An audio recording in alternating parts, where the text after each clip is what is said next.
Hello, everybody. This is Venice McNeil from Magical Egypt. And today we have a very, very exciting, I don't know, book release with the amazing Hereward Tilton. His new book is The Path of the Serpent. Hello, Hereward. Hey, how you going, Venice? I'm very good, John. What is the subtitle on it? The Path of the Serpent. Psychedelics and the Neuropsychology of Gnosis. There you go. We're getting real today, guys. And with us, we have Aaron Cheak and we have Brad Klausen, who are famous from Magical Egypt too. So welcome, guys. Hey. Hey, Venice. Hello. All right, my loves. So Hereward, just this book, you released it at the end of 2020, correct? Yes, more or less. That's right. There was a few sort of issues with the print, and we decided to actually go for a slightly more glossy, expensive print, which really does justice to the illustrations because it's quite heavily illustrated. So yeah, it came out a few months ago. Fantastic, Don.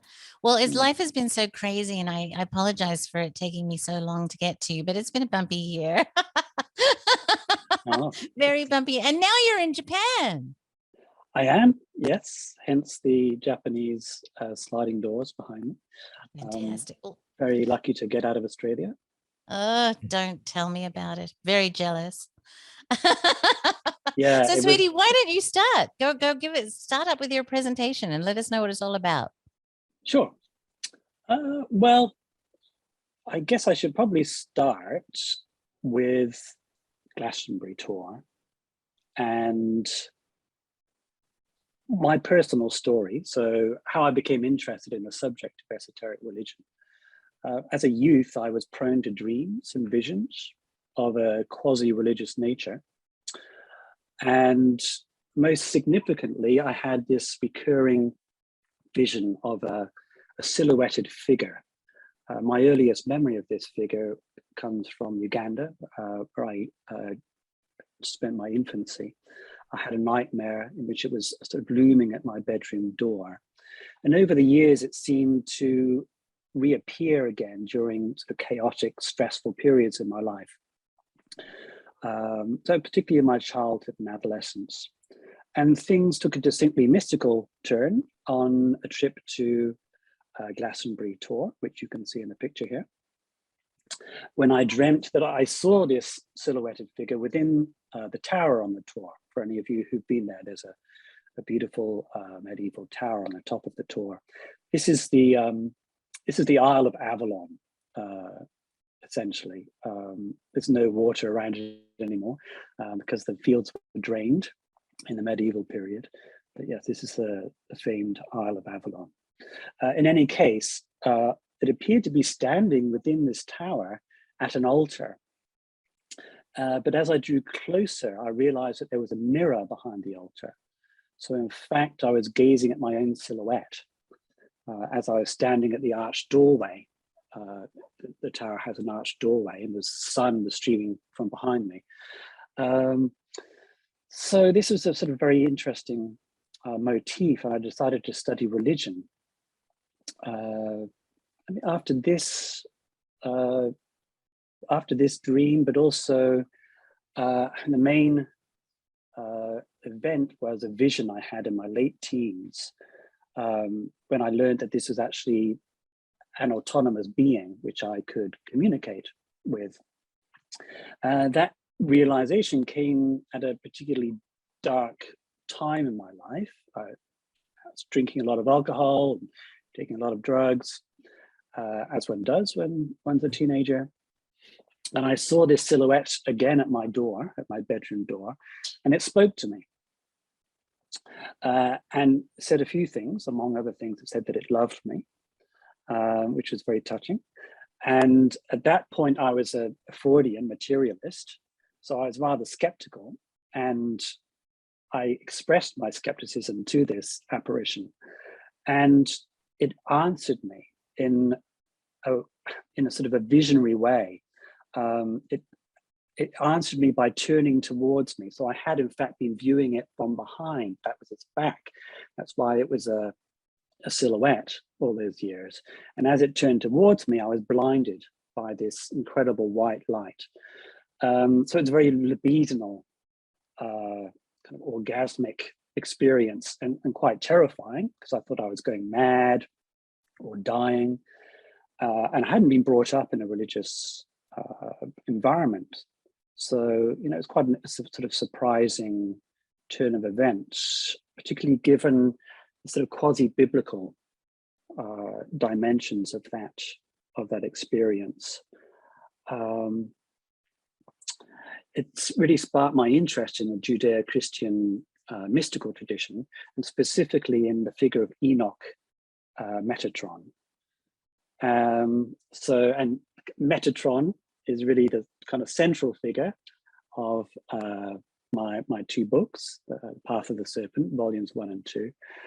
This sort of a serpentine figure, which is interpreted as Metatron in the Kabbalistic traditions. Which so, sweetie, are you saying that this apparition was in fact Metatron, or the apparition led you towards Metatron?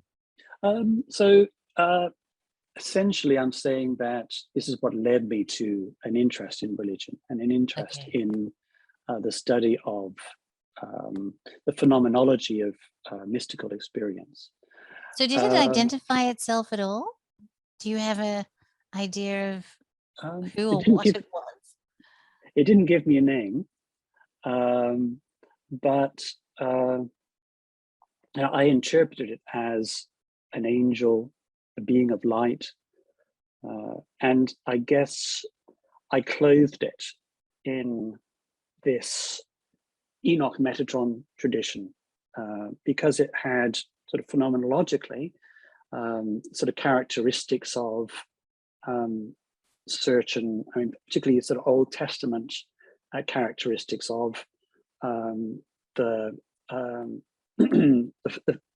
face which you cannot look upon without dying. Okay, so there's this very important motif in the Old Testament that, well, you can't look upon God without dying. But there's a particular place in Genesis where Jacob does actually look upon God, and so he's renamed Israel. And in the Kabbalistic tradition, there's this long debate as to how is it that you can look upon God, and so then there's this intermediary Metatron, which is the face of God, the countenance of God. So it's the sort of lowest, the highest emanation of God which we can actually have any contact with, but it's sort of the lowest emanation of the supernal realm, essentially. So it's that sort of intermediary position that it holds between this world and the supernal, which is kind of essential to my book as well, because I'm looking at that dweller at the threshold between the two realms. Super interesting. Answer? Thank you, honey. Yeah, I think it's interesting. Yeah, that reminds me of the distinction between the hidden God and the revealed God. The Deus absconditus and the Deus revelatus. I suppose that feeds into. This is stuff you naturally lean into yourself, but the Jungian idea of archetypal images. Absolutely, yes, and I think we are dealing with archetypes here in the sense of repeated human experiences, which are in part biologically based. And in my books, I'm very careful not to reduce it to a matter of biology. But I think we can see very clear biological correlates of these experiences, which I try to explore, particularly in my first volume, via psychedelic experience. Yeah, that's quite interesting. Would you say biology itself is kind of an image of God? You know what I mean? If we're talking about images of the divine, we are ourselves a kind of emanation, you know? Exactly. That's why I'm not a reductionist, because Exactly. you know, saying that one comes before the other is not. I've got no evidence for that. Right, So right. I'm just interested in the correlations. And when I look at this sort of neurobiological data, I think, oh, look at that. That's a very interesting correspondence that we can see. And I think it's a correspondence which casts a very, it can be quite a practical light upon our sort of understanding of these traditions that I'm studying. But I think that's the main point, is that, you know, are they practically useful? Do they have a purpose from a practical point of view in terms of aiding our development as human beings, aiding our progress psychologically, spiritually? And so that for me is the number one issue, not explaining something away, which of course is what a lot of scientists tend to try to do. Not all, but some. Absolutely.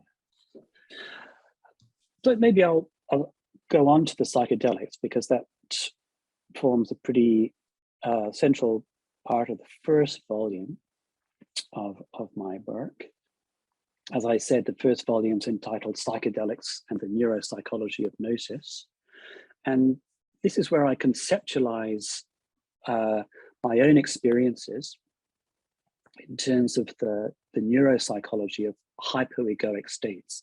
So those are states of consciousness in which the functions of the ego appear to be relativized or abolished altogether. And as my own case history, which I've just described to you, demonstrates, these hypoegoic states can be triggered by various psychonautic techniques. And they can also emerge spontaneously in the course of what Jung called the individuation process, or psychological growth, which tends to be characterized by these sporadic adaptive crises, these sort of restructuring events where our personalities, our psychology is restructured in response to a maladaptation, essentially. So where repetitive behaviors and thought patterns which are not getting us anywhere, and which are actually hindering our interactions with the world.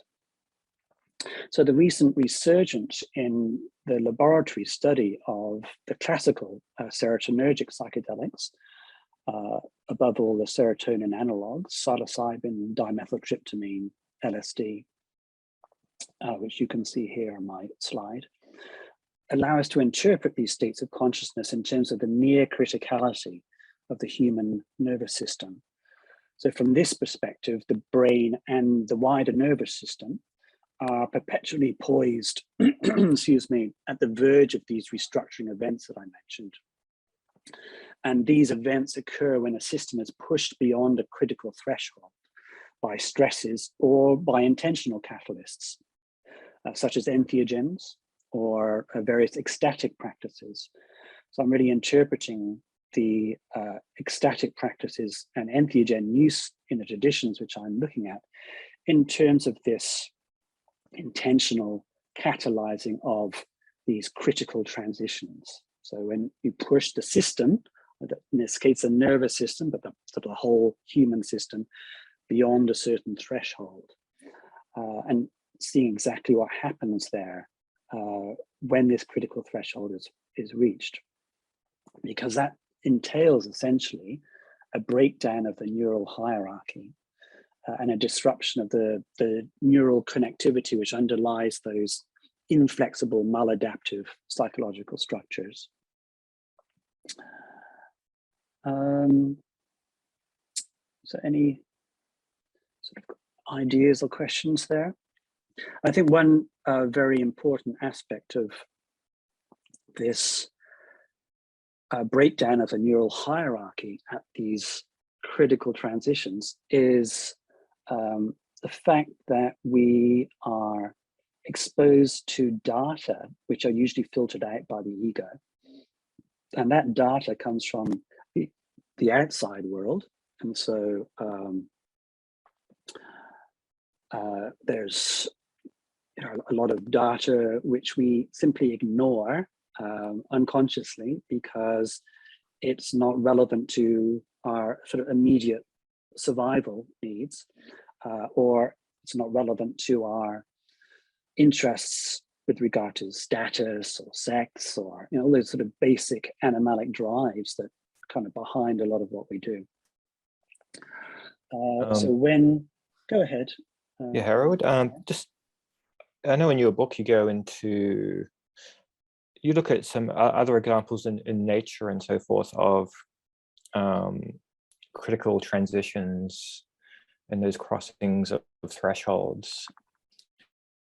Would you better give us an example from, say, nature or some other kind of graspable context? Yes, as a parallel. Yes. Well, in that case, let me jump on to the next slide, because that's when I kind of go into some examples. And here I'm specifically using the Mandelbrot set to describe near critical systems.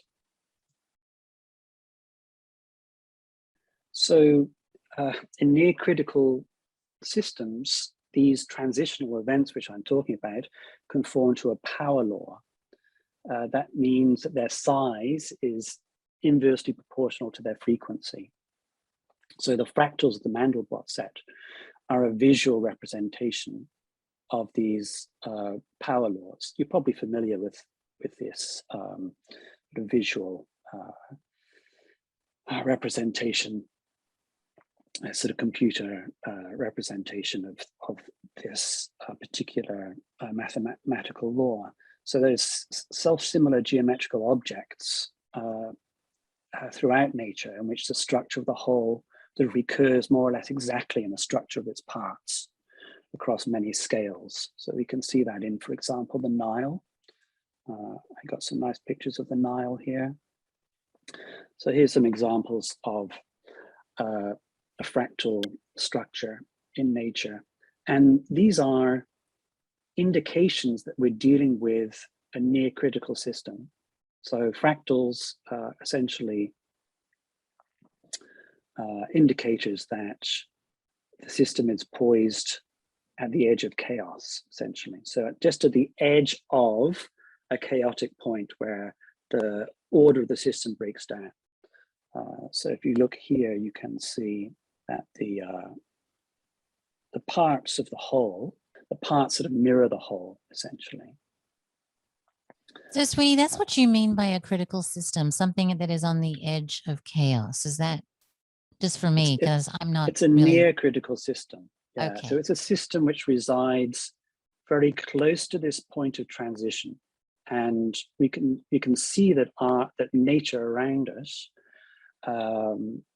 is poised, is near critical because of these the number of fractal systems that we can see around us. They're an indication that we're inhabiting a sort of a biosphere in this case, and actually sort of the cosmos as a whole.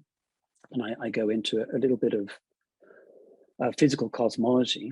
The cosmos as a whole, which is poised near this critical transition to another structure, so to another system with slightly different laws. And so you can think of this as this fact of being poised at the edge of this critical transition is a source of novelty in the world. It's a source of new structures, new behaviors, new characteristics in the human context, and the specific context that I'm looking at here, we're talking about transformations of the personality, or transmutations, if you want to look at it from an alchemical point of view. So where are the sources of these novel structures of the psyche, which emerge from these crises, which can in fact be catalyzed by psychedelics, but also by other ecstatic techniques, which are cultivated in the traditions, the Gnostic traditions that I'm studying. Does that make sense at all? Yeah. Hey, Hereward, can you hear me? Yeah. Hi, Brad. How you going? It's interesting that you talk about that that on the edge of chaos thing, because I use this analogy often to describe what I call sailing on the edge of a waterfall. And sort of where this state, I smoke weed, and I like smoking weed for the altered state that I get to, and the creative thoughts and the contemplation that allows me to get to. It's not the wallop of psychedelics, you know.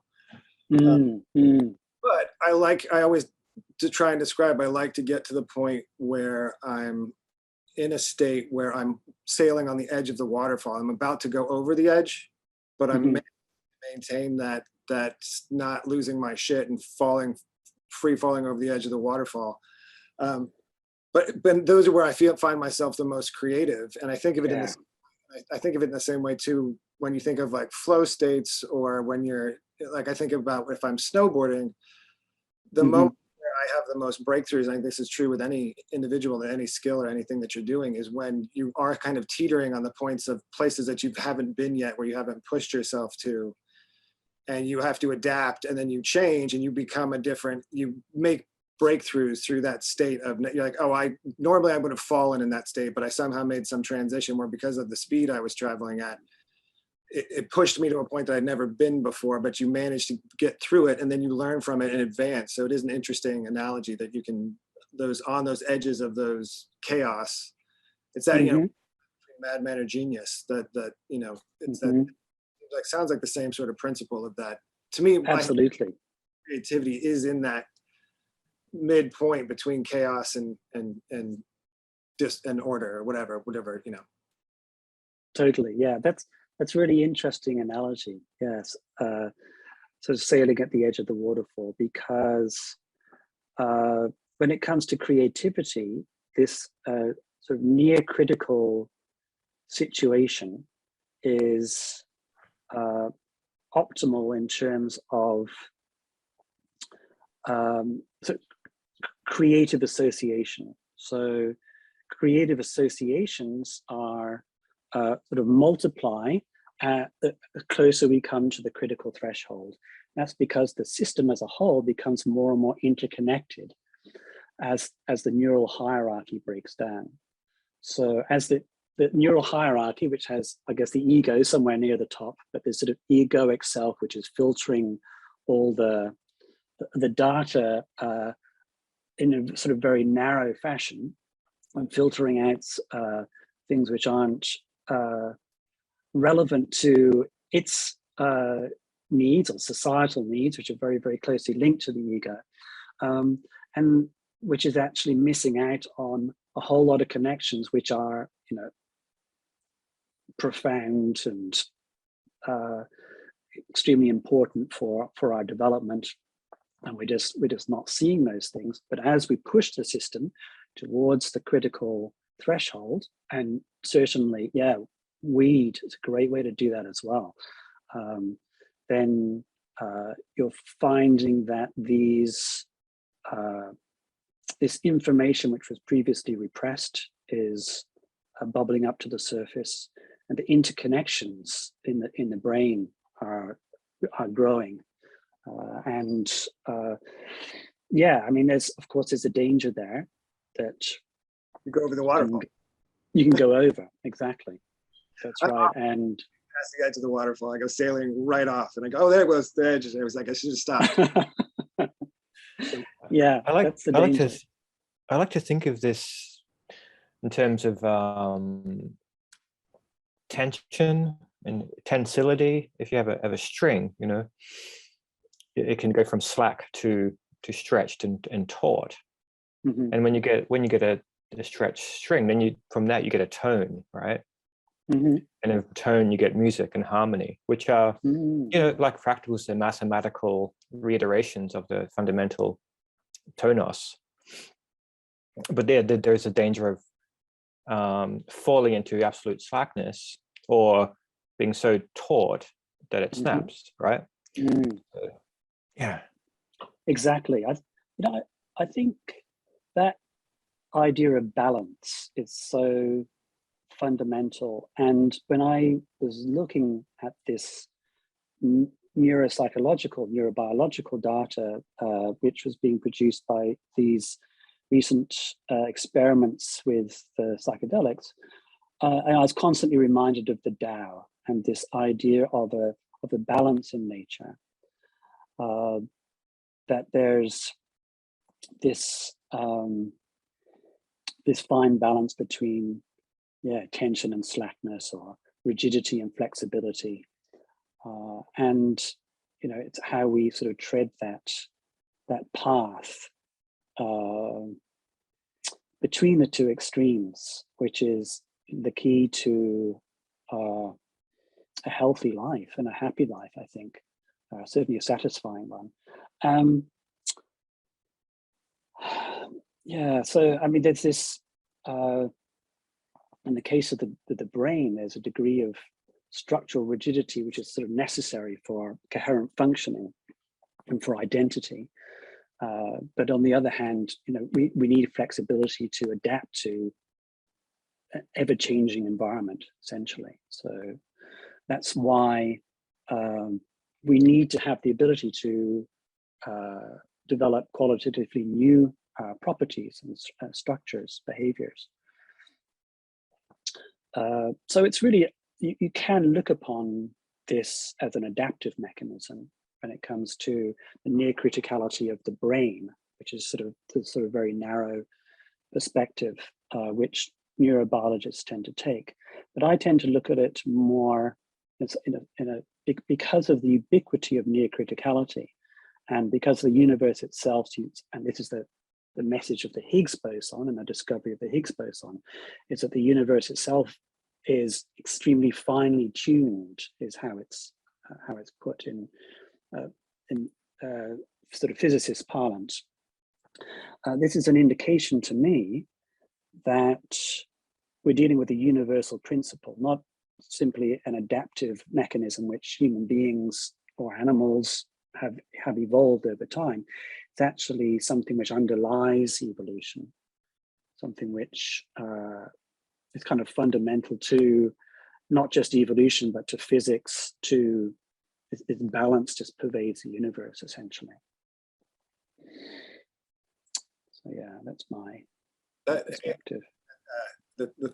I mean, even just on that idea of universal ideas and fractals and stuff, I mean, even looking at, when you look at this, these images of the Nile, I mean, the thing that I always think of too is the same thing with plant roots, is that fractaling shape of design and pattern of you can look at this river, but then you can look at plant roots, and then you can also look at the nerves in the body and the stuff, and just these repetitions of sort of form and that seem to prevail through all systems. It's, and I think that's always one of the most compelling things that I get stumped on, and maybe some philosophers have figured it out, but that idea of universal or archetypal principles, it's really compelling to me, or that there's pillars to existence, but that why would there be archetypes to begin with in the first place? I mean, why are those things ingrained in sort of the fabric of existence, that there are these archetypal structures or patterns or patterning? It's a very compelling component to when you start really looking at all this stuff and trying to figure out, like, why are there archetype universal staples? And I guess there have to be, and otherwise you wouldn't have things to build reality on in the world. But it's certainly a fascinating aspect of where do archetypes come from? Why do they exist in the first place? Yeah, I try to explain archetypes or interpret them in terms of these near critical systems, because we're occupying what seems to be a nested hierarchy of systems when you're looking at it from this systems theory perspective. And the fractals that exist, I mean, they're not simply they're not visible fractals in the sense of, like, okay, we've got this Nile example here, tree roots, nerves in the human body. We're also dealing, power laws are also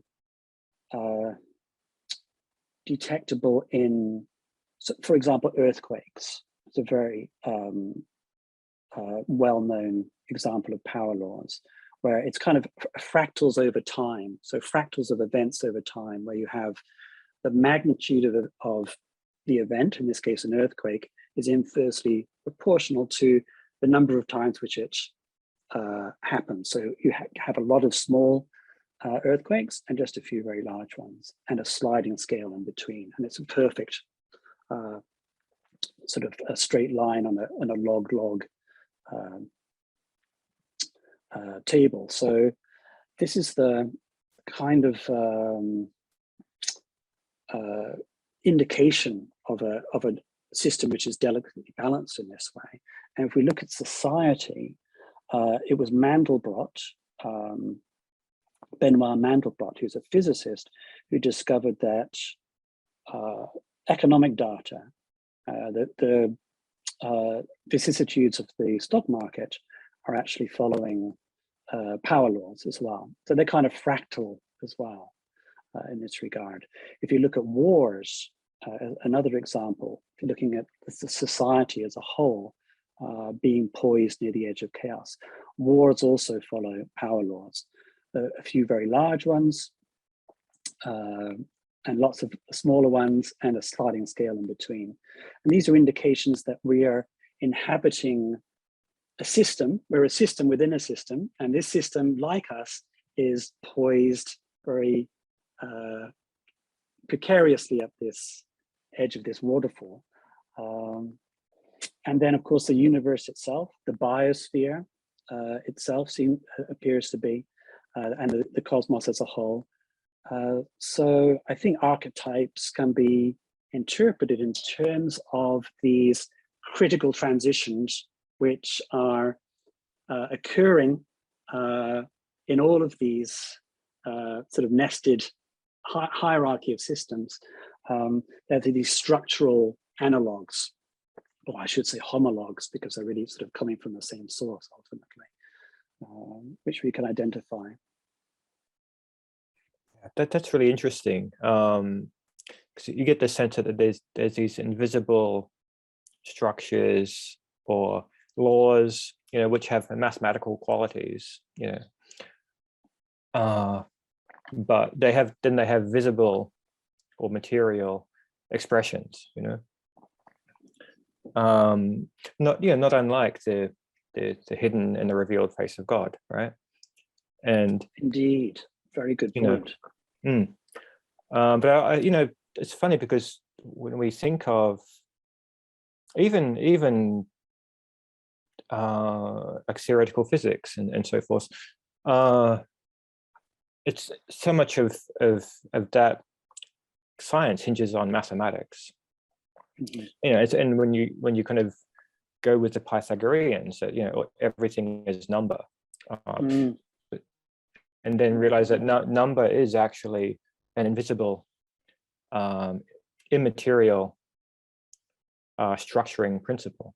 In the sense that we know the number one, or we know the concept duality, but we only know them through instances in our sensory world. We don't grasp.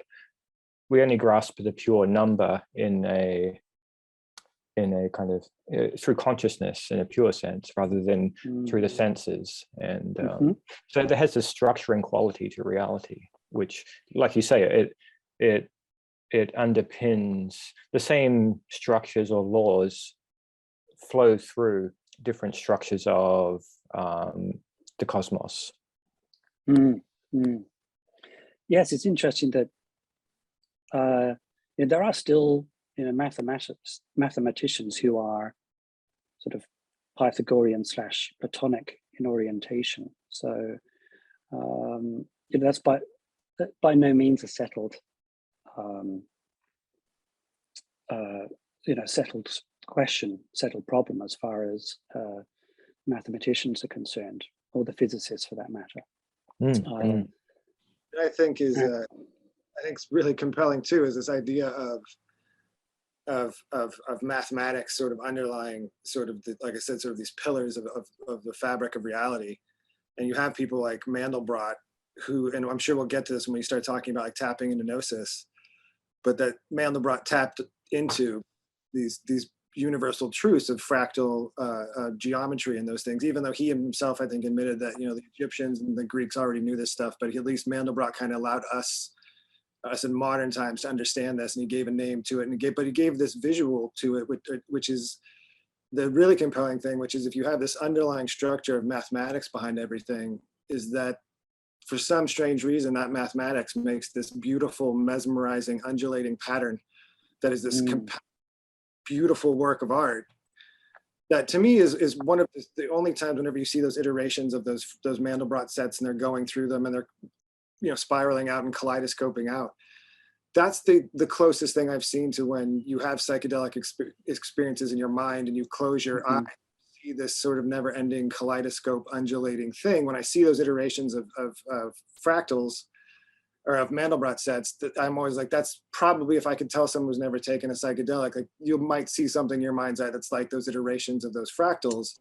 Totally. And how weird is it that there's a fungus that when you eat, it shows you this fractaling, truthful patterning that is this visual representation of complex mathematics. Like it's the interplay of you wouldn't think math would have image attached to it, a visual attached to it, because it's number, and it's, you know, it's notoriously, you know, it's like the Good Will Hunting crazy equation on the chalkboard that's a bunch of weird variables and mathematics and stuff like that. But then you have this visual representation of it, and because Mandelbrot could see formulas in his mind visually, he was able to understand this in a way that, and I think he to me is one of those examples when you think about all of these traditions tapping into Gnosis and knowledge and ecstatic experiences and psychedelic experiences and Kundalini experiences.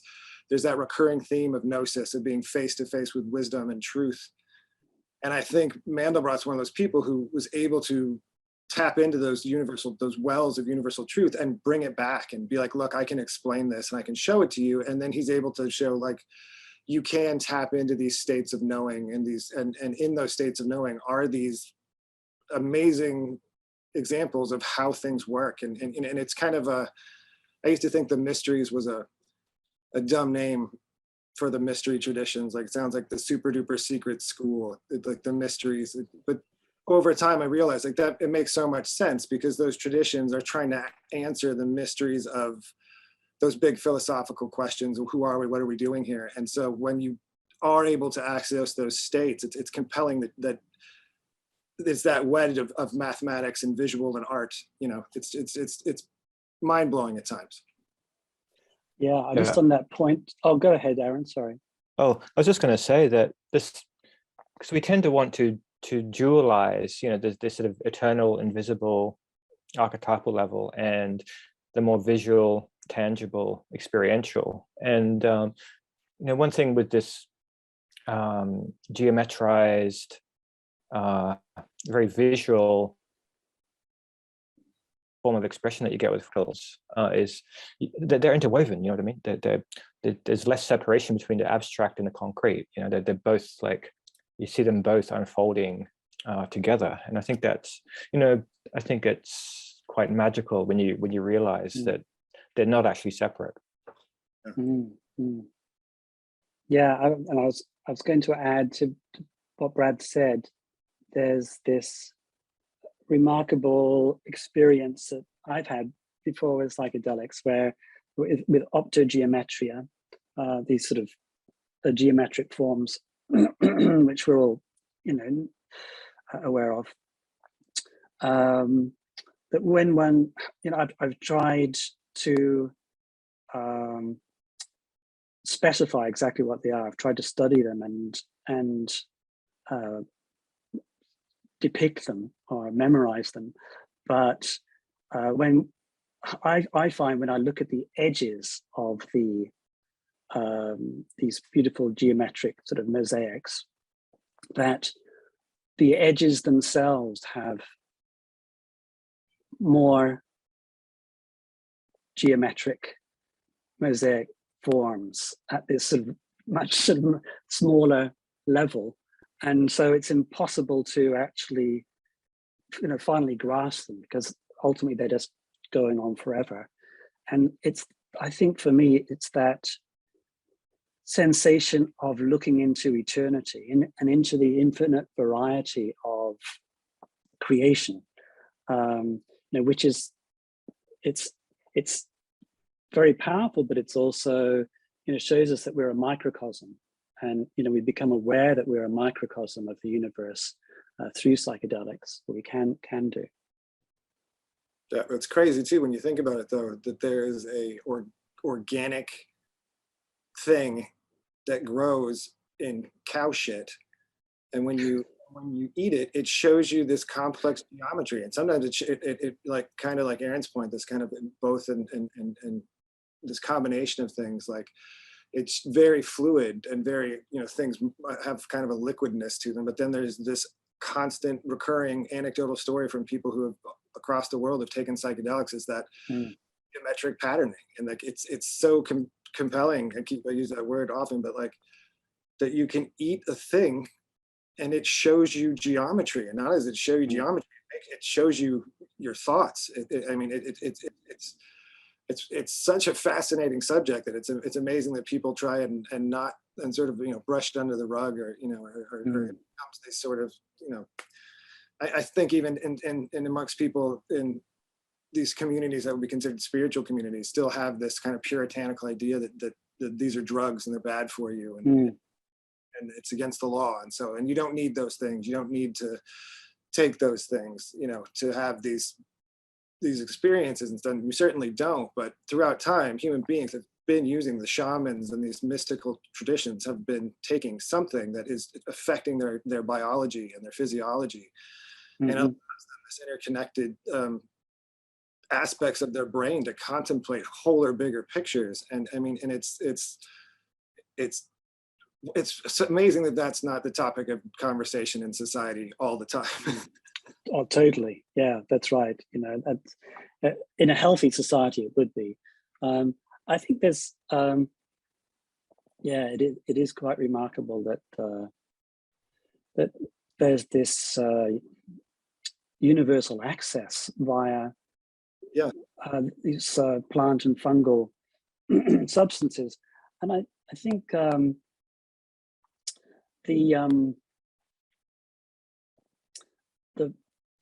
thing about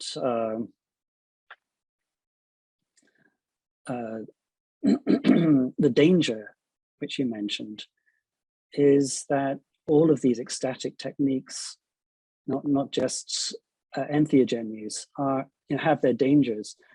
And for example, active imagination, which is a Jungian technique, can also send you over the edge, over the critical threshold, and to a point where it's very difficult to kind of get back again, to kind of recreate a structure and to restructure yourself. So there's a lot of prejudice against entheogens or psychedelics, but I think ultimately, like other powerful ecstatic techniques, there are certain precautions which you can take, and there's never going to be a total absence of danger, but certainly having a guide, I think, as in a shaman or a psychotherapist, very important when it comes to psychedelic use. That's sort of, one way of keeping it a safer experience.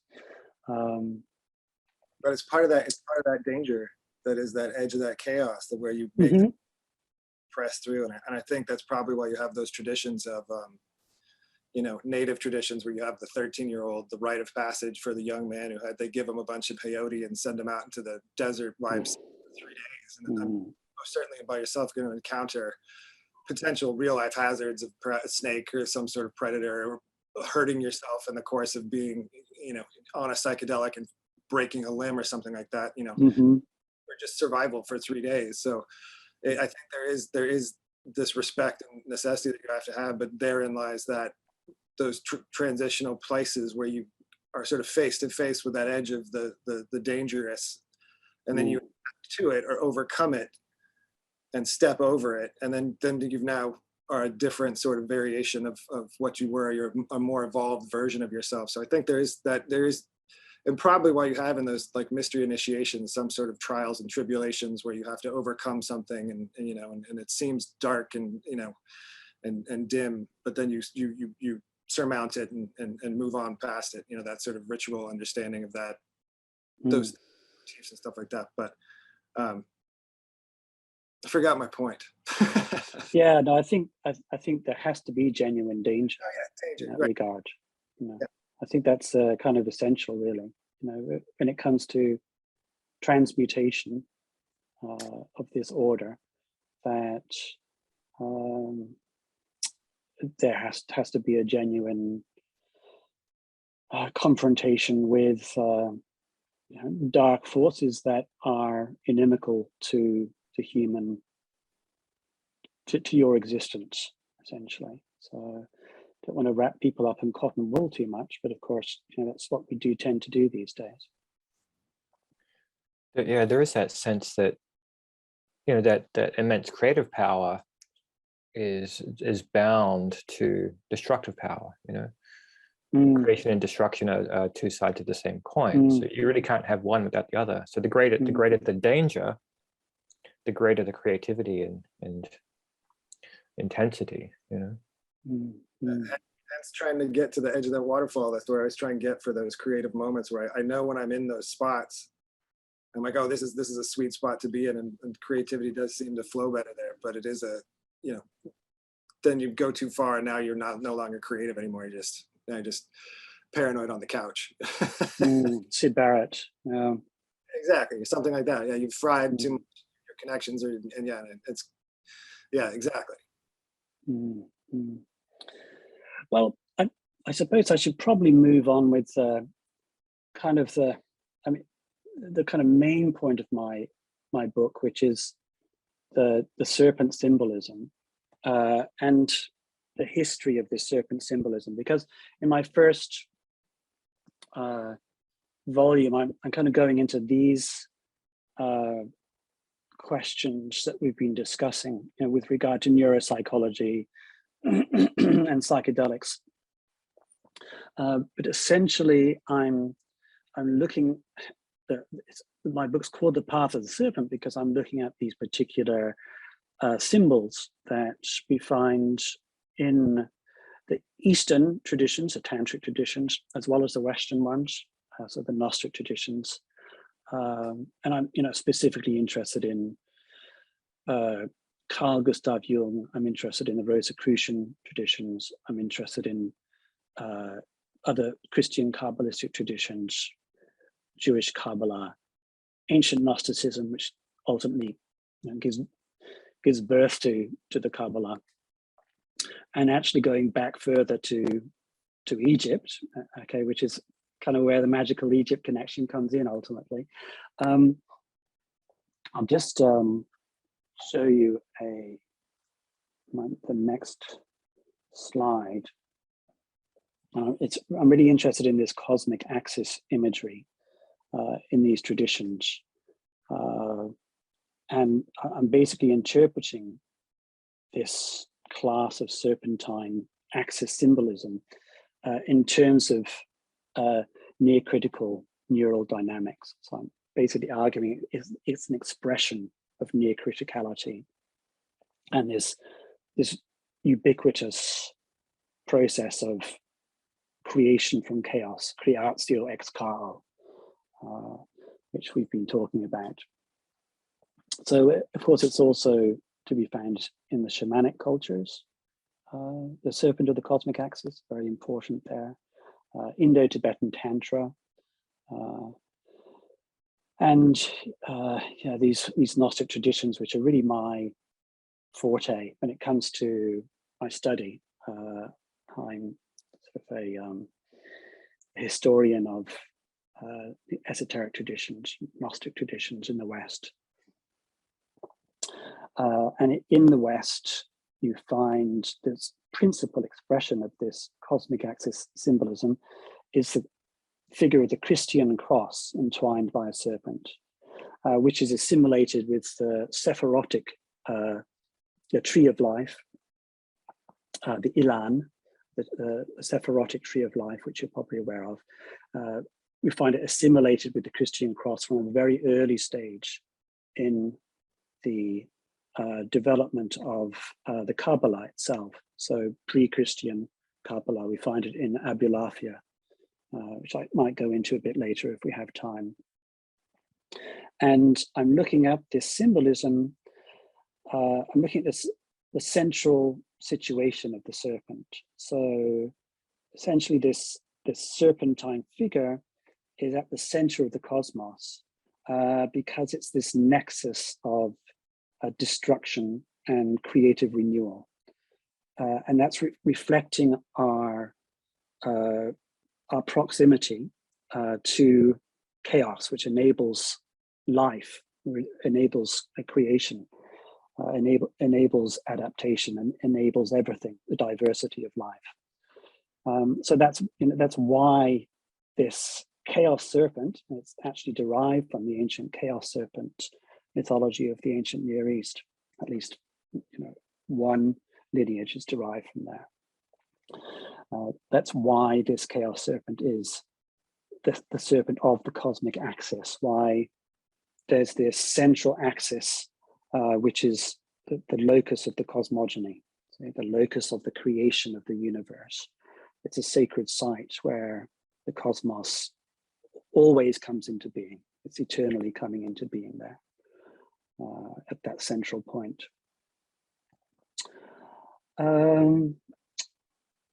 Yeah, and we can access that central point of transformation via these ecstatic techniques, via active imagination, entheogen use, etc. And I'm very interested when I'm looking at this imagery in the the fact that we're ascending the serpent. So this serpent marks a place of transition. It's sort of a liminal place, the transformative threshold, critical threshold. It's also like a ladder, essentially. So it's an itinerary of ascent, Gnostic ascent through the celestial spheres to the realm beyond the stars and the planets, beyond the rule of the stars and the planets, beyond the rule of the demonic forces which control this realm which we live in, and the intermediary there. So this is going back to my original explanation of my interest and my visions as a child and as a teenager. It's that dweller at the threshold, because in these traditions, that dweller at the threshold, which has a serpentine form, is associated with Metatron, it's associated with Christ, it's associated with the demiurge of the Gnostics. So that's the tradition that I'm sort of tracing a genealogy of, essentially. And I'm arguing that that imagery that ultimately is derived from these hypoegoic states, these states in which our ego is broken down. It's not just psychedelics, of course, though we do find psychedelics used in the Gnostic traditions. But more commonly, there are other ecstatic techniques, fasting, prayer, a ritual, repetition of divine names, etc. So a variety of techniques which you find used. Do you have any thoughts on that? Well, I can keep skipping through. I just want to add stress also is a factor. Like if you're in a highly stressed state. Sorry, Brad, for jumping in, but that my experience of this situation has been one when I was greatly stressed. Yeah, totally. I was going to say too that the concept of the dweller on the threshold is certainly a captivating one. And I know from my own experiences with sleep paralysis, and a key component of anecdotal aspects of sleep paralysis is seeing a shrouded, shadowy form or figure. And that I've heard people describe that form or that figure as the dweller on the threshold. And I think it's why the archetypal black shroud of death, that figure of just this cloak of death, because people see this. And I've had sleep paralysis, and I've seen this sort of thing. I've seen just a dark, shadowy form, you know. But I think Venice, it was in Lon Milo Duquette in the other series that Venice and Chance did, the great work. I think at the end of that series, Lon goes through this discussion of when you die, you go through these, you have to answer questions to certain beings or certain people that you meet, and one of those people is the dweller on the threshold. And that I think he was making the point that when you go through sort of ritualistic traditions and stuff like that, the repetition of ritual is to get you to memorize these codes or words that you have to say when you meet the dweller on the threshold, so that you can move past him. And then I've heard people too talk about in sleep paralysis, when if you confront that shadowy, scary figure or stuff like that, that you actually, the experience becomes less terrifying. Because it is a terrifying experience. You're paralyzed in your bed, you can't move, and you're seeing hypnagogic, you know, dream activity in your room. So it is a very terrifying, peculiar thing. But I whenever I think of the dweller on the threshold, I think of that story, but people have those common anecdotal stories in sleep paralysis of some shadowy form. And then Lon was the one who and I think Manly Hall might have referred to it as the dweller on the threshold as well. But it is an interesting character in esoterica for sure. Yeah, that's interesting, because my visions that I described earlier when I was a child were associated with sleep paralysis and with night terrors. I suffered from a parvo nocturnus, which is quite a strange sort of syndrome where you wake up kind of screaming and running around, bumping into things. So that's certainly a really important connection, I think. It seems to be quite common, because I also have Scott, who is in the audience. He said that he has had an experience with that. He thought it was his mother doing laundry at 3 a.m. But I've also had the sleep paralysis. So it might be a little more common than people might think. Oh, for sure. I think when you look into sleep paralysis, that's one of the common tales that people have, is either that the presence of someone in the room is another common aspect of the experience, but then also that there is a shadowy figure. It's just shadow. It's just a dark sort of presence, you know. So those stories are a key component when you look up different people's stories about sleep paralysis. Is that, and that's why I think it must be where that shrouded Grim Reaper death figure came from. I mean, obviously there's the sickle for harvesting and, you know, that sort of thing too. But I feel like that just the death shroud comes from, I think, people having sleep paralysis and having this recurring archetypal story, image, or experience. Yeah. Mm-hmm. Yeah, in my own case, that's something I talk about a little bit in my first book. Is it's closely related to childhood abuse.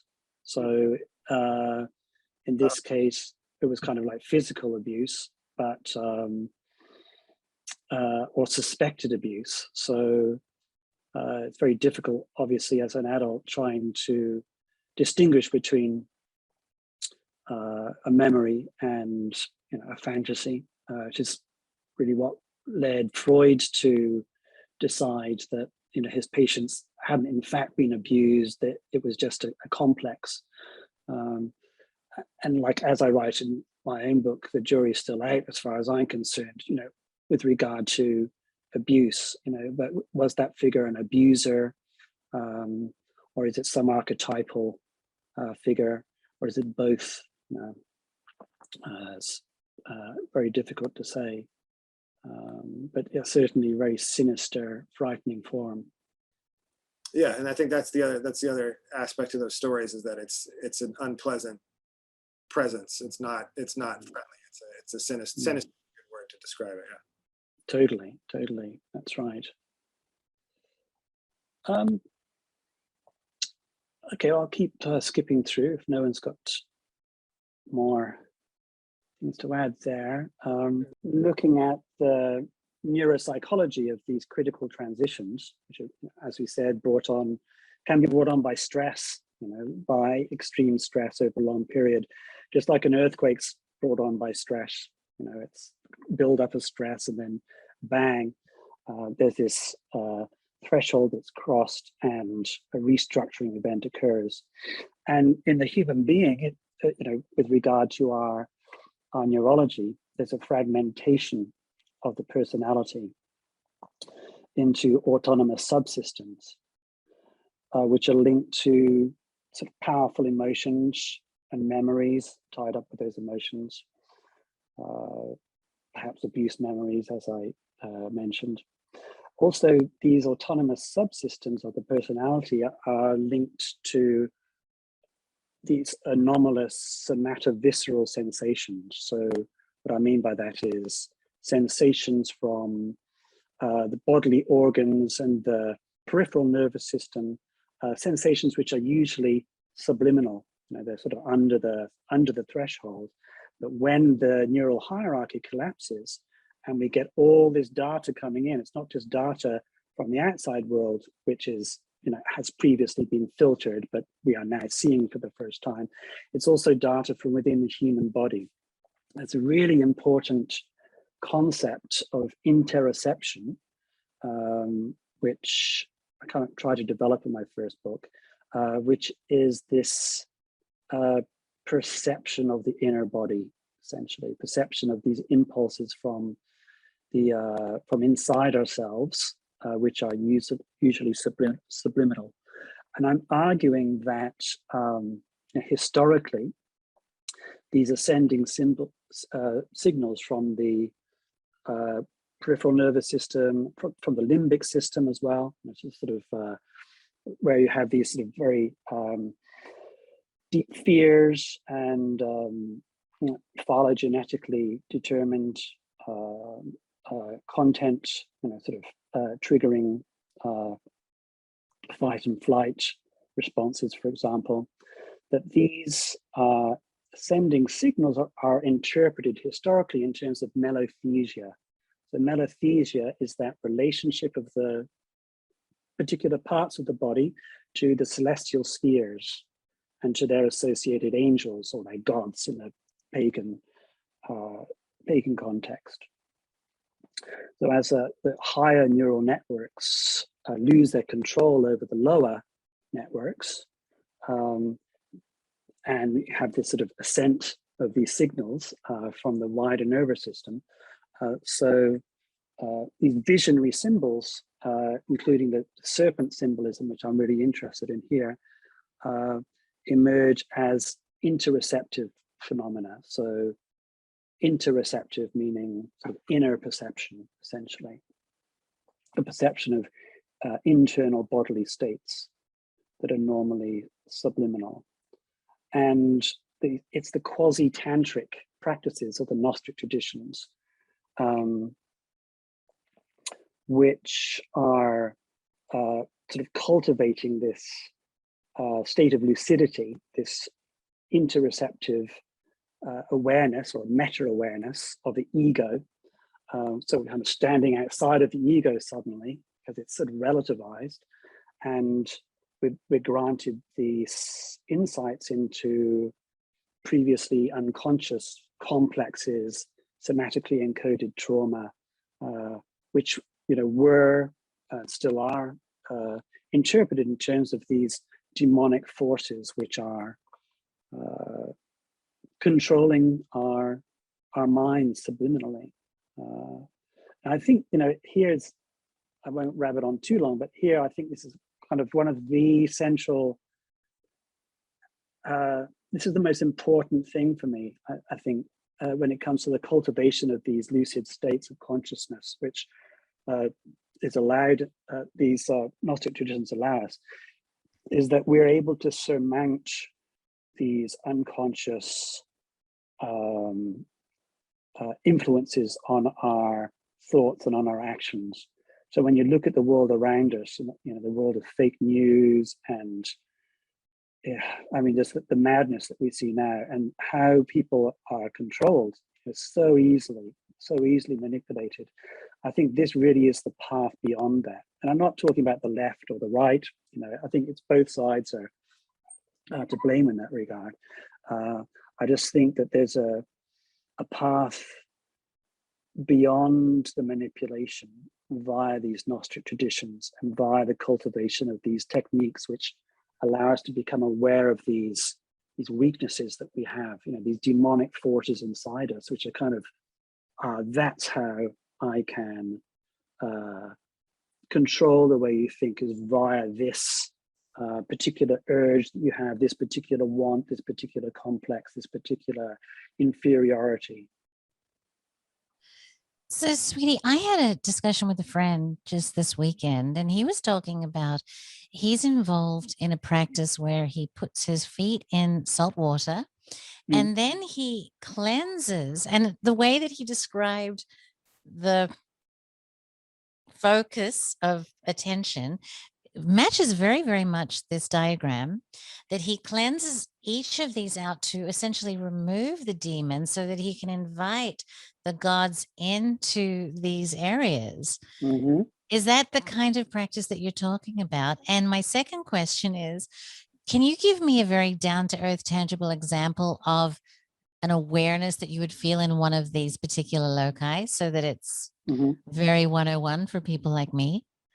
Totally. Yeah. So firstly, I think that's what your friend's doing sounds very much related. So as I was I was going to go on to this point later. If we keep going, we get to it. But that's essentially each of these dark forces related to these demonic forces related to particular particular organs, particular body parts, particular kind of stations or centers along the serpentine axis of the human body, which is a microcosm of the macrocosm of the sort of greater universe. Each of those demonic forces has it's paired with an angelic force.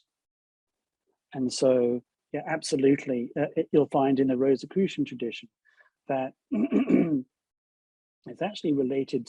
I found some of the techniques which are used, the magical techniques, are related to exorcism, quite closely related to exorcism, because you can't defeat a demon by yourself. You need to call upon the power which controls the demon, the power which has power over that demon.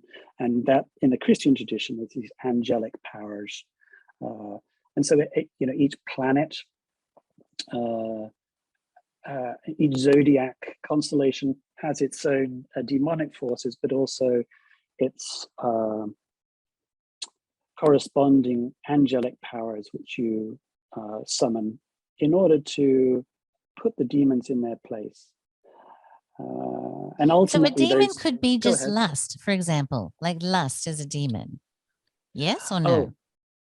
Absolutely, yes. So I think maybe Brad maybe it was Chance 2 weeks ago was talking about, you know, most people operating out of their lower couple of chakras, essentially. So, you know, operating in a sort of fairly animalic level. And being unaware of that, you know, essentially. If you wanted a concrete example, which you asked for, I go into that in my first book, and in the second one as well, actually. I go into, I guess, what you would call the heart chakra in the Eastern tradition. I go into this in some detail because it's very central for these Western Gnostic traditions. And it was central to my own experience in terms of this serpentine power that I encountered on dimethyltryptamine, DMT, which was kind of, pierced my heart and kind of led to this amazing kind of orgasmic rebirth in this sort of heart region. I go into this, the history of the heart, which is a very, very important center related to the sun in the Western traditions. And I go into how it's really perhaps the most important kind of threshold there, because it's the heart is actually the threshold to the higher realms, and it's where the demiurge, the world ruler, is sort of the biggest demon, but also Christ or Metatron kind of reside. So the heart is a key. Amazing. When you mentioned chakras, I was thinking that might also somehow be related as well. Totally. Back to stress, I broke my neck, and at that point my heart chakra blew open. And it was the most interesting experience, like you said, kind of completely orgasmic and blissful for a very long period of time. But I'm hogging you. So thank you for explaining that, my dear. Brad? All right, speaking of stress, when I broke my neck, I would imagine that's stressful. I imagine that's a significant stress.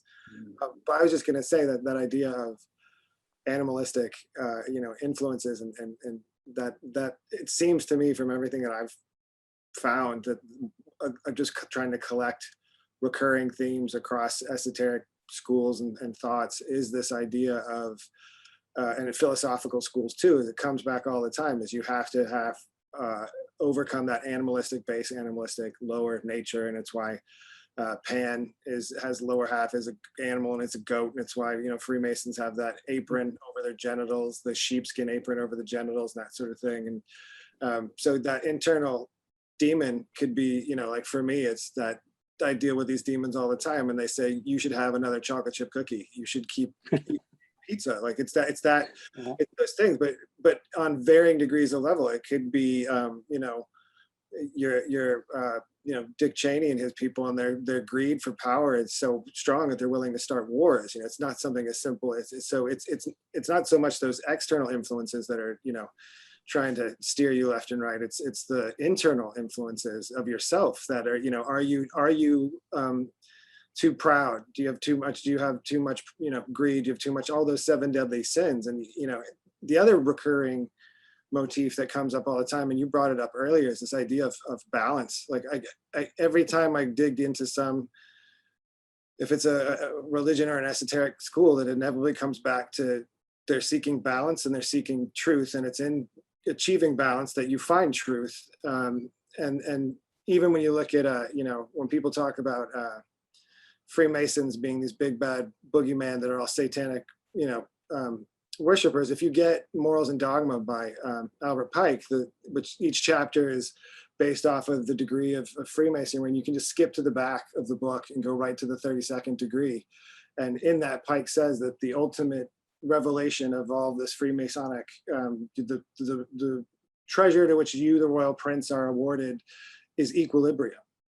Like it's not worship the devil and all these things that people talk about. So it's when you look at these things, you start to see that recurring theme all the time of this idea of seeking balance. And to Aaron's point too, with that idea of tinsel or slack, and you break the string, it is in that magical sweet spot where the note is, where it rings true and it resonates. And when you're tuning an instrument, you hit that, you can hear it like, oh, it's there. That's the middle sweet spot. And like Gary Osborne talks about, it's that same thing why dusk and dawn are such sort of fascinating moments of each day, because they are those little in-between windows where it's the balancing of both. It's night and it's day, and you get these just short little moments where you can find those things. And I think that too is Gary's work, where he talks about hypnagogia, is where you're again in that in-between, where you're right at the perfect balance of those things. So it's interesting to me when you start looking into this stuff more and more, you keep seeing these recurring themes of overcoming that base lower animal desire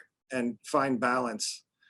And you can apply that balance to psychology, to physiology, to so many different levels, up to, again, through those levels, those nesting hierarchies of fractals, you know. But it is balance seems to be that recurring, another one of those Joseph Campbellian, you know, those that you just see all the time across civilizations. Yeah, this idea, like, I think there's an alchemy to this process where you got to engage the vices and transform them into virtues. You know, like the vices are kind of the prima materia that are in us and around us that we can't escape. So we have to kind of engage them and transmute them into their complementary opposites. And it is in some of the Hermetic texts, which have a lot of Gnostic resonance. You get these descriptions of the descent of the soul into embodiment, and as the soul descends, it takes on the qualities of the 7 planetary spheres, you know, and it takes on the negative qualities, like, you know, from Saturn it gets ignorance, and from Mars it gets wrath and anger, and Venus it gets lust, and so forth. And so we're these are parts of the cosmos, but also parts of our human microcosm. And so, yeah, we have to engage them within our beings, within our psychosomatic complexes, and then, you know, that's really where the alchemy begins, I think.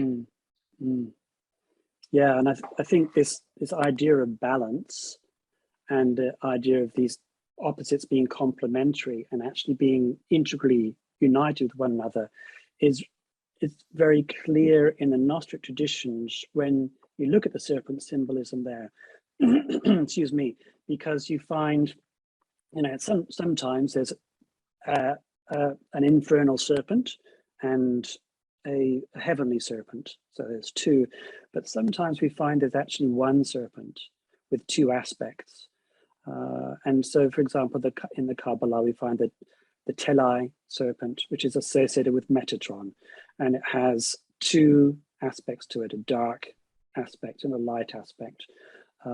Metatron itself has 2 aspects, has a front and a back. Okay, and so again, this idea of the being I saw sort of turning towards me, you know, and is it this sort of abusive, shadowy figure, or is it God? You know, is it an angel? Is it someone who loves me and who wants to help me? That's this idea of a front and a back, which you find in the Kabbalistic tradition, where Metatron has these 2 aspects. You know, one looking down towards us, one looking down towards this corrupt world and governing it, the other looking up towards the light. And it's just two aspects of one thing. The Ouroboros as well, of course, with this black and white nature. It's incredibly Taoist, as you said earlier, you know, and even the terms yin and yang originally were, I think, used to describe the dark and the light side of a mountain, you know, and the just the two aspects of one whole, right? Exactly. So, and yeah, I think, you know, the more and more I study our kind of Western esoteric traditions, and the more I gain clarity on that, the more I understand it in essentially Taoist terms, you know, because there's a simplicity but a profundity to that way of approaching things in terms of complementary opposites, which constitute a pre-existing whole. Totally. No, I think actually, Aaron, I found that the once I started venturing into Taoism and still have a ton to learn about it, it explained a lot more to me, even though it's still wrapped in poetry and cryptic. I think more so than Western esoteric traditions, where some of that seemed much more steeped in cryptic symbolism and cryptic meaning, whereas when I would look at the Taoist text, there was a much more simplistic poetry to it, or maybe they just seemed to, it didn't seem as hidden. I don't know. And you know, I've found that the Taoist alchemical traditions to be the most revealing. Yeah, I agree with you on that. There's a lucidity and a simplicity, as you said, even though it's poetic, but they often speak in images in a way that is very directly revealing, you know? Yeah, it's more like it I understand. It's maybe it's just the poetry is, like I said, it's simpler, or it's more I can't put my finger on it, but it is. I find myself looking to that more and going there more, even though I started probably more in the Western esoteric. Those. But what's interesting is, you know, the stuff Hereward's getting into is showing us that that same structure and dynamic goes very deep in our own Western tradition. And you know, it's strange that it is a kind of a form of Taoism itself, going from west to east, to realize that the clarity we're gaining there is already inherent in our own tradition that we had to depart from to discover, you know. So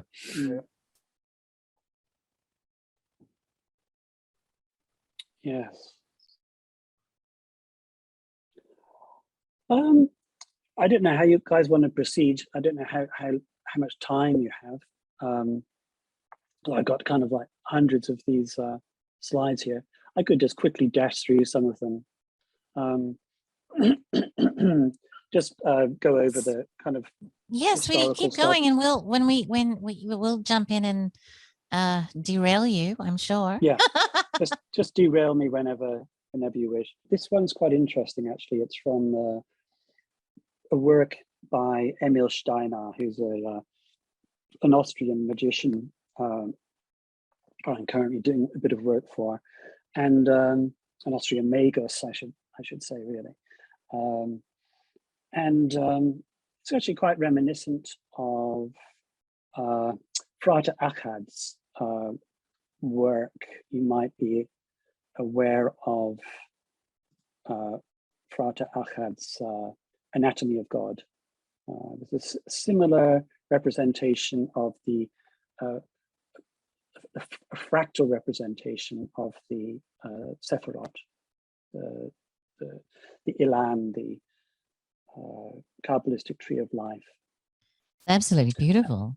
Yeah, gorgeous. And it's a long-standing representation, this fractal representation of the Sephirot. So this is from the Kabbalah Denudata, Christian Knof and Rosenroth.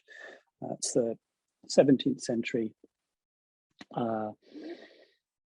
And it's a sort of an important compendium of Kabbalistic texts translated into Latin.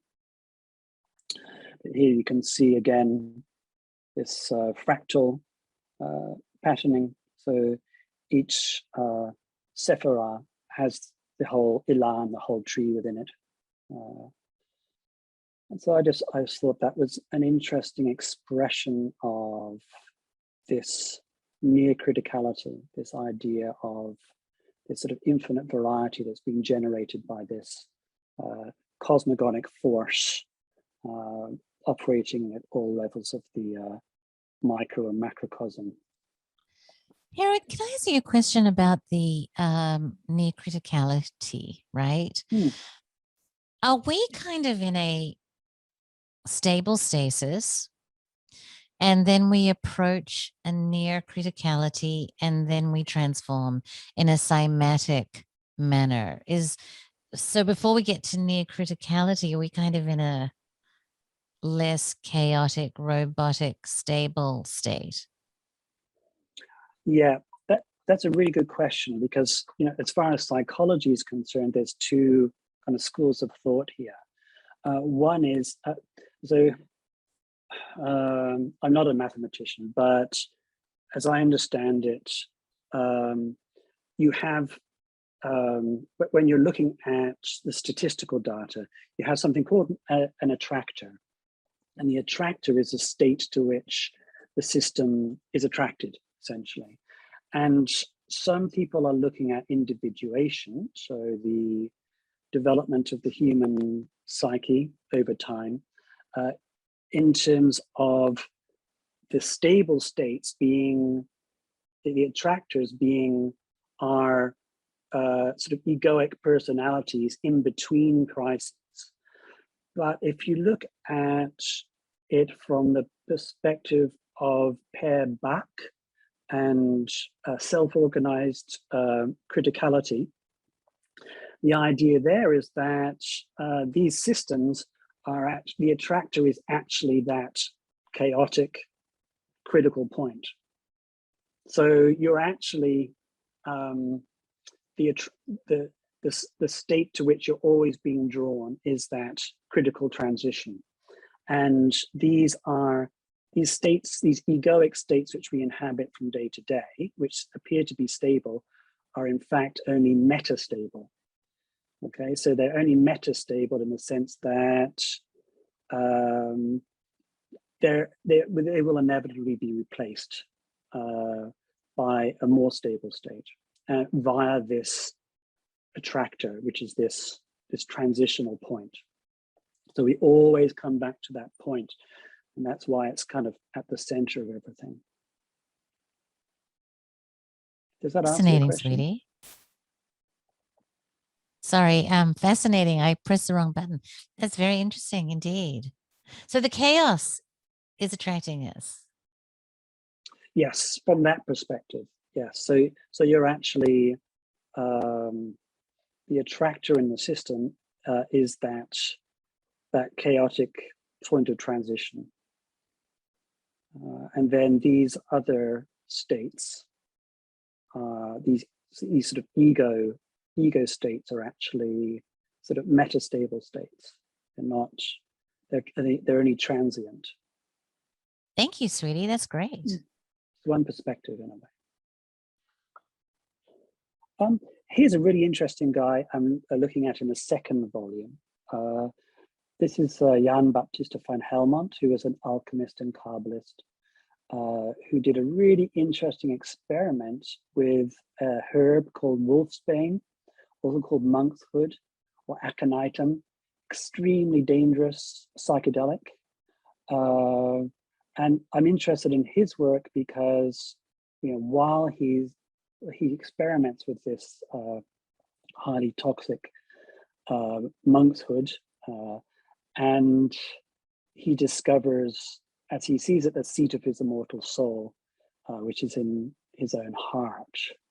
And so, you know, when we're talking about that, you know, heart chakra, you know, from a sort of Eastern perspective, that this is where he's associating this impression from his sort of heart region with these serpentine demiurgic forces, powers in the Kabbalistic tradition. So that's kind of my jumping off point for the second historical work, the second volume of my book.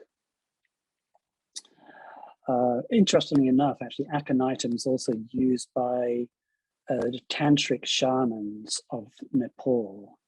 And it's known as the great medicine, but it's also something which they use to ascend the serpentine cosmic axis. So yeah, it's probably not a terribly good idea to experiment with it, because the quantity which is psychoactive is not so far off the quantity that's fatal.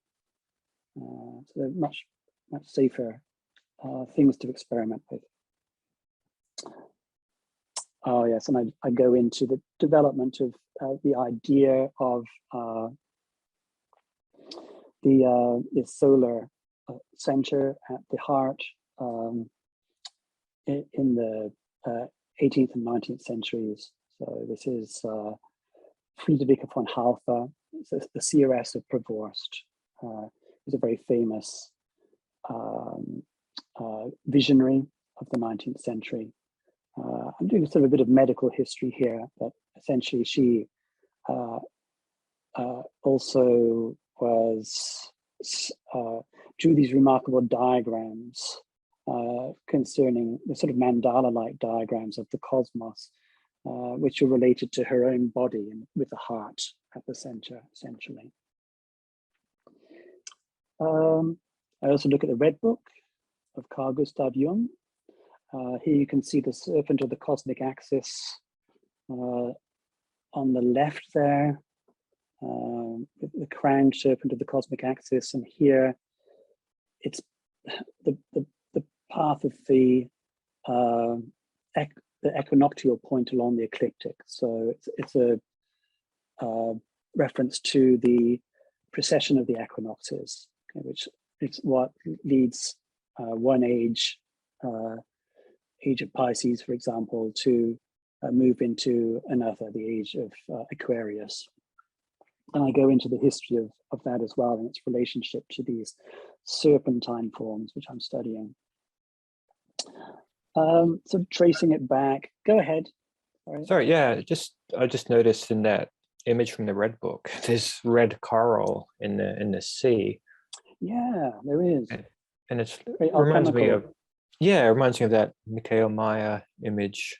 But often, what little research I've done into the red coral, it seems it's often a synonym for the red elixir. So I'm not sure if you have any insights into that. I was just curious. Yeah, I guess it's they were fascinated with it because it's like a plant, but it's fixed, it's solid. Right, it's like So I think that's the connection with fixing the alchemical subject. That makes sense, and it's growing in the sea, and it's like a salt crystallizing in a way, Ah, indeed. And it has a sense, but yeah, it's growing like a plant, but it's kind of mineral, So yeah, it's crossing those thresholds that the alchemists like to play with. That's right. Yes. Oh, I was going to say too that for anybody who ever is watching this currently or watches it later, the Red Book is amazing. Like it's of the I have a bunch of different art books from going to design school and collecting art books and stuff like that. And obviously it's far more than just an art book, but the Jung's artwork is it's so cool, and there's so many different so many of his different paintings, and it adds this whole other dimension to him that is a whole another level of rich understanding, and just the artwork is really compelling and super symbolic and strange. And so if anybody out there is watching this, you should go look at the Red Book and go flip through it, because it's pretty mesmerizing and compelling.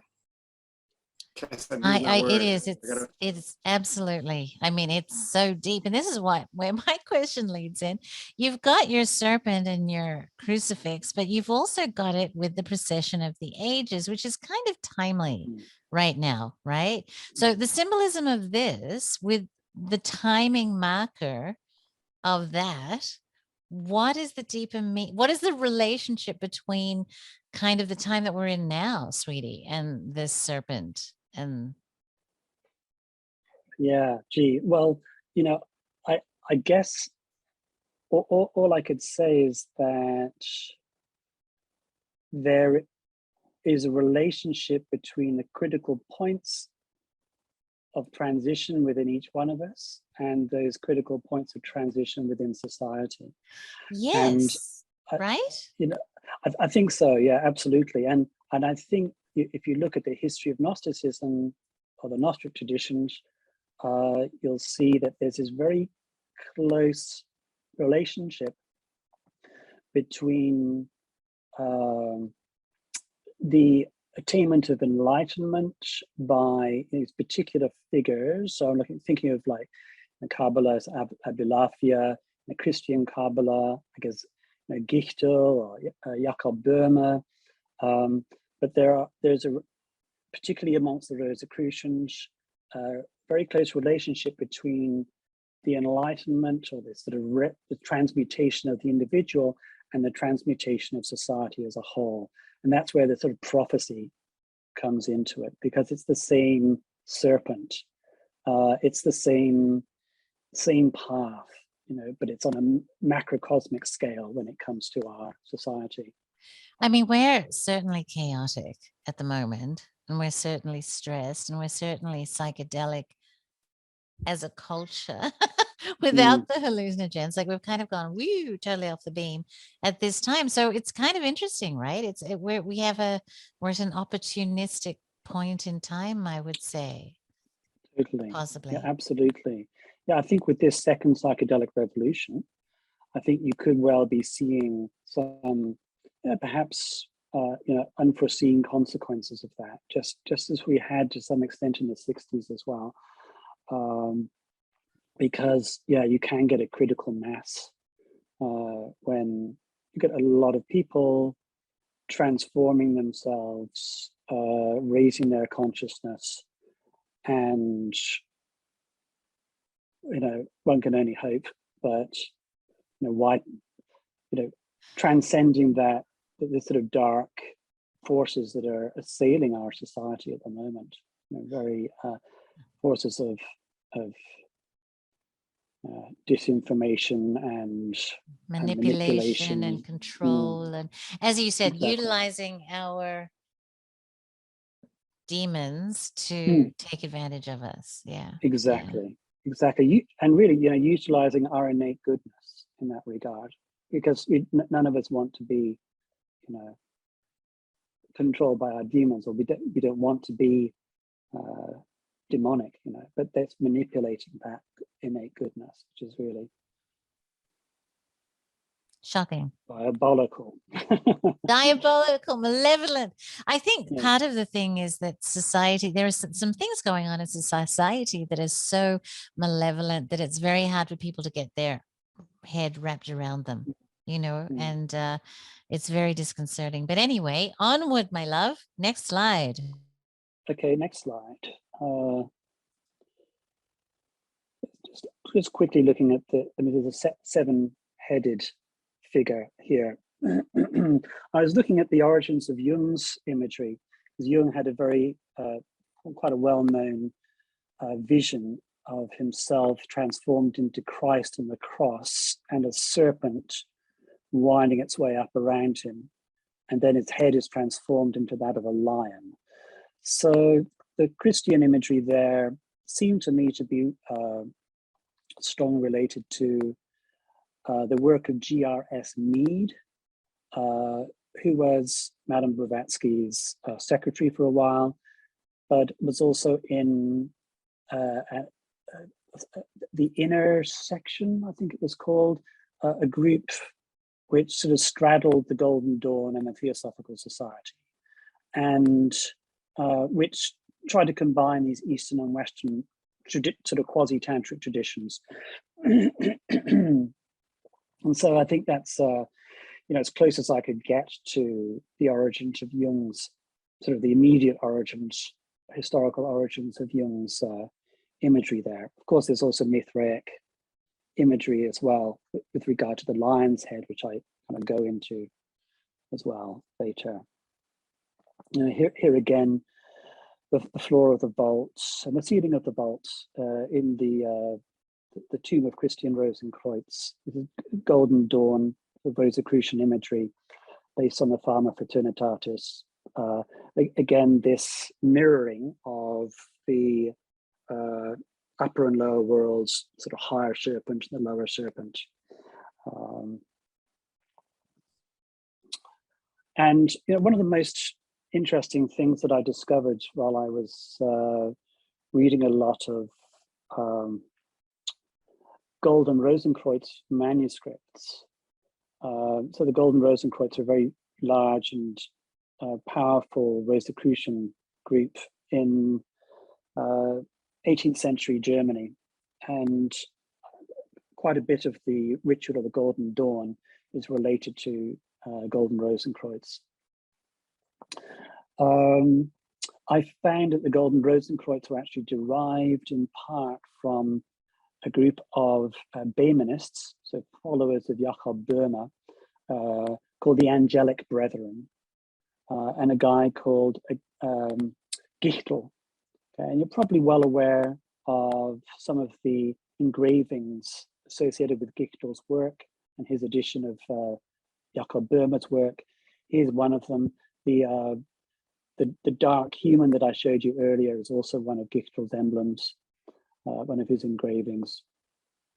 And so I was just trying to trace back this serpentine imagery in time, back through the Golden Rosenkreuz. These are actually Golden Rosenkreuz. I think this is probably a Golden Rosenkreuz text. It doesn't say that it is, but it's associated with the Metatronic magic of the Golden Rosenkreuz. So it's actually, this manuscript, sort of mid-18th century, supposedly approved by Metatron.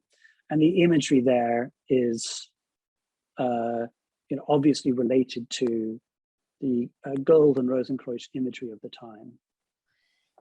Sweetie, I don't know how far you've tracked it back, but one of the things that's super interesting to me is that I always pronounce it incorrectly. So Göbekli Tepe has serpent symbolism on these pillars, right? And it's kind of the oldest, well, one of the oldest known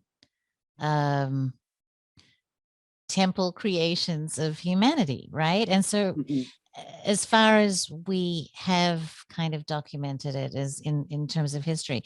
So, I mean, it looks like we can go all the way back to what we're considering history these days anyway with the serpent, right? Like it really is an archetypal all the way back to the very beginning that we've recorded currently in history. I mean, have you gone to Göbekli Tepe? Yeah. Yeah, I think in a number of slides I have here, it kind of does go all the way back to Egypt. So yeah, we might have to cut them a little bit. No, I'm not short. trying to cut you short. I'm just more curious because when I was kind of stunned because we did, the episode with you in it, and it got to Göbekli Tepe, and I'm not trying to ruin the journey at all, but I'm just saying it's like the destination seems to be the earliest spark of human creation has the serpent associated with it. Yeah, it is. I'm really trying to, I get into the, sort of to cut it short, to sort of put it in a nutshell, I'm tracing this imagery back through the Kabbalah to ancient Gnosticism and serpentine symbolism and its association with these sort of Gnostic practices, which are to do with this sort of microcosmic ascent through the celestial spheres, or their sort of corresponding spheres in the human body. And I essentially end up in Egypt and in the journey of Ra through the underworld, so through the 12 hours of the night, and the serpentine imagery there, which is also of a dual aspect. So there's the Apep, this destructive force. There's also the Mehen, which is a sort of counterpart, also a serpent, which actually protects him. And then in the 12th hour, there's this kind of fractal recapitulation of all 12 hours, where the solar bark of Ra is dragged through the body of Mehen, so dragged through this serpentine body, and again sort of recapitulates these 12 trials with the 12 demons.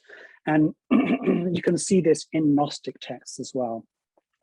Specifically, I found in the Pistis Sophia, which is a fairly late Gnostic text, you have this journey through the cosmic serpent with the 12 figures of the hours. Okay, and there the theriomorphic figures there, so the animal faces, animal aspects, 3 or 4 of them are the same as these ancient Egyptian ones, and they're in the same order as well. So that to me is sort of pretty clear indication that that's where this essence of the soul is ultimately coming from, is these ancient Egyptian conceptions of the path of the soul after death.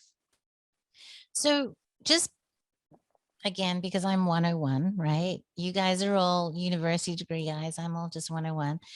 You've got this, like you said, this depiction in ancient Egypt of the solar bark doing its journey.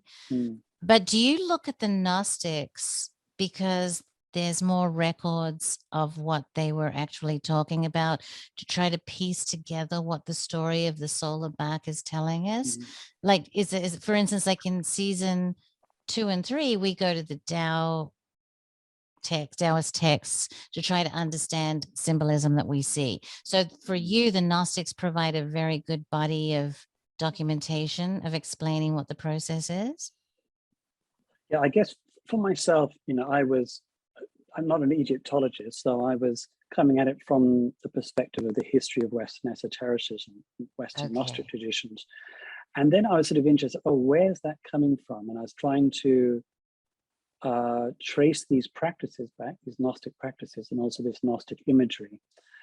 And it was easy enough to get to the Kabbalah, but then further back to Gnostics wasn't too difficult either.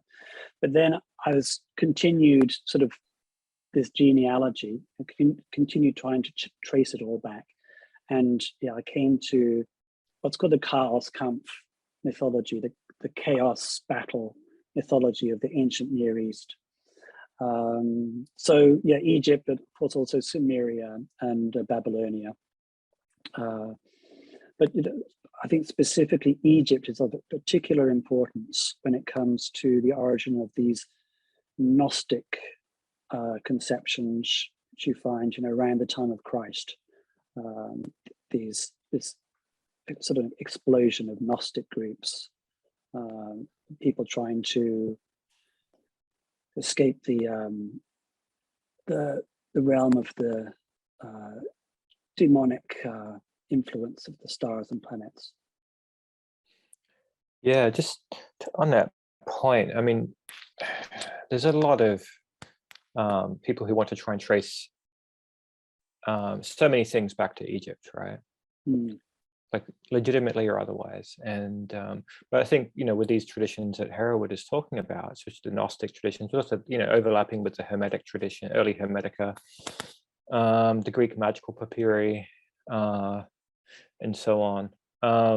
These are our earliest concrete textual traditions that can be legitimately kind of rooted in Egypt. And so it's a quite fertile territory for seeing how those more Near Eastern traditions emerge into what we can, generally call the West. Absolutely.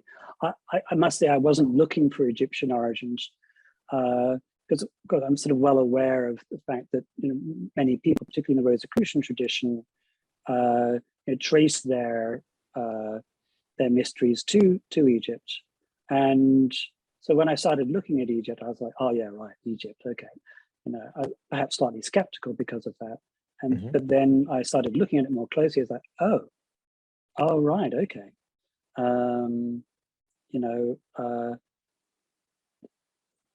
There really is something to this. And I was so fascinated, particularly with the origins of this lion-headed serpentine form, which is essentially the Gnostic demiurge, Abraxas, also known as Knuphis or Knumis or Knubis, has various different forms, and tracing it back to Egypt and seeing that it's actually related to an aspect of Ra. And this particular cult of Ra from Thebes, so the cult of Amun Ra in Thebes. I was really amazed that it seems possible to trace it back as in such detail. Yeah, that's what I find fascinating too. With, I mean, the traditions I study, and when I'm tracing them back to some Egyptian antecedents, it's quite uncanny how specific it is. You know, like we can sort of talk about some broad themes and find them in Egypt, sure, but when you get down to these uncannily precise details, it's quite surprising. I think too that like the recurrence of themes and motifs, and even this idea of this recurring, you know, serpent symbolism that you see. I think oftentimes people like to think that because, you know, civilization is separated from time, because they share symbolic languages or they share similar motifs and themes, that this means that there is this missing culture, this advanced culture around spreading this information. And obviously people traded and traversed the seas long before we realized, and they were trading ideas and communicating with each other. But I think the thing I always come back to with all this stuff is that this recurring set of symbols and these recurring themes, again, just go back to me, the missing link between all these civilizations, or the connecting link, is that they're all human beings. Absolutely. And they're all tapping in, and not only that, what the Gnostics are doing, or, you know, or the Essenes, or the Greek mystery schools, or whatever, or the Pythagoreans, or whatever. You know, the connecting thing with all them is that they're all seekers. They're all contemplating. They're all seeking wisdom. They're all trying to find these things. So it's not surprising then that when you go to those schools, whatever, that's what my whole idea was, just go to wherever there's an esoteric sect of you know, native tribes, or of South America, or of Egypt, or of Sumeria, or Babylon, or you know, just go to wherever the esoteric schools are. And the recurring thing is that it all seems like they found their way to enlightenment or ecstatic states or gnosis. They went there through whichever way they went, but they kind of come back with the same points and the same ideas and the same set of symbols. And again, I think it just validates to me this idea that there is this, for lack of a better idea, this stream of, or for lack of a better term, like a cosmic internet of knowledge, or, you know, a stream of truth, you know, that idea of the Egyptian idea of Mat, of truth, you know, and that all of these people that were seeking this stuff throughout time found it to some degree, or they found those same archetypal symbols, and that to me makes it a lot more easier to understand why you find these same sets of symbols, or, you know, people across time, or you find the same concepts, is that they're all human beings, and they're all curious, and they're all thinking, and they're discovering and figuring things out. And then the fact that they have similar conclusions, I think, put some weight to what they're saying, and to the fact that these symbols keep coming up. And it's the philosophers and the sages and the shamans who are all doing this stuff, and all seeking these higher states of consciousness, and these altered these states of gnosis, and they're getting there, you know, and they're finding stuff, and they're able to, like I said, bring it back. But how do you bring back the ineffable, or these multi-dimensional complex ideas? You try and wrap them in analogy and metaphor and symbol, and you try and say, I can't explain this to you, but I can show you in an analogy. I mean, I think analogy is probably the best way that we as human beings learn. You know, if somebody tries to tell you something you have no experience for, they can analogize it to you. Like, we're like, well, you understand, you know, baseball. It's like in baseball, and you can explain something to somebody in terms that they would understand. So that use of analogy and image and symbol, I think, is why we see so much of it, because it's people trying to express complex ideas that are difficult to express through words and their art words. But all of these human beings have been finding this stuff and tapping into states, and whether they're, you know, doing it through, you know, drumming or trance, or just meditation, or just devotion to contemplation, they had success, you know. At least that's the way it looks to me. It just looks like you see people across time getting to the same places via whichever way they got there, and coming upon the same ideas and the same concepts. Absolutely, yes. And that's really one reason why I kind of started with my volume one with this sort of look at the biology and the neurobiology of these hypoegoic states, because I was trying to establish this common humanity which you're talking about, and the fact that we can't simply explain the experiences of people and the symbolism which they use in terms of the traditions from which they come from and the cultures which they're living in, because I think that's the dominant way in the postmodern academic world of looking at things, is to kind of ignore biology because it's all sort of cultural relativism essentially. And my perspective is that no, there are actually these universal archetypal experiences and structures of experience. And I try to kind of lay those out, with some backup from the neurobiologists in my first work. In the second volume, I guess I'm looking at, the lineages, in inverted commas, which you can identify to some extent, although of course there are sort of multiple lineages, like a tree with many roots. It's not just a single lineage. I mean, one experience or one tradition has multiple traditions behind it. So it's certainly not linear. But I was looking at the way in which our experiences are clothed, and particularly in that hypoegoic state, how we use the symbols which are available to us to clothe that experience and to make sense of it. That's not to reduce the experience to the sum total of the sort of cultural symbols. It's just to say that those are the ones which are at hand.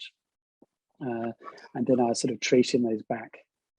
I'm surprised when I see, I guess not surprised, but when I see within some sort of academic circles and stuff like that, that idea of pushback against universality, and that idea that each culture wants to say this is uniquely ours. We created this. It's our thing. And if by you saying there's this connectivity to it, you're taking away from our culture. And I think that's sort of ridiculous, because again, like we're all human beings. It's the culture of human, and you would never say the fact that music is universal, that each culture hasn't contributed something unique to music, but Chinese music, South American music, whatever, European music, all these things, all these cultures have added something to music, but music itself is universal, and so I think there's something to be said about the things that connect us, rather than constantly trying to make these walls in between people to say, well, our culture had nothing to do with your religion or your mythology, and ours is uniquely ours, and came from us. And I think again that us is us, right? All of us. It's just human beings. It's just this and I think I'm just surprised whenever I see that there's a reluctancy to accept universal commonality amongst when you study these things, and people want to make sure that there is definitively this is ours, and it does not belong to everyone. So it's weird. I agree. Yes, I think the Kabbalah is an important example of that, because there's a tendency among scholars of Kabbalah of the Jewish Kabbalah to say, well, this is pretty much an exclusively Jewish tradition. And so you can't really call, like Christian Kabbalah and occultist Kabbalah isn't real Kabbalah. And, from my perspective, it's like, well, no, this is just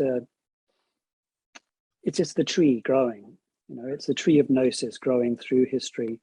And, if you look at Jewish Kabbalah itself, has its roots in very clear roots in Gnosticism, and in certain practices which are, well, actually early Christian practices, although whether there's sort of Jewish Gnosticism before Christian Gnosticism is a kind of a debatable point. But I do tend to think there's a bit of tribalism that goes on, and it's certainly not just in terms of the Kabbalah, but I don't subscribe to that tribalistic perspective, because I think, yeah, this is our common heritage as human beings, you know. And yeah, sure, we have to respect the sort of individual cultural expressions of it, but ultimately, you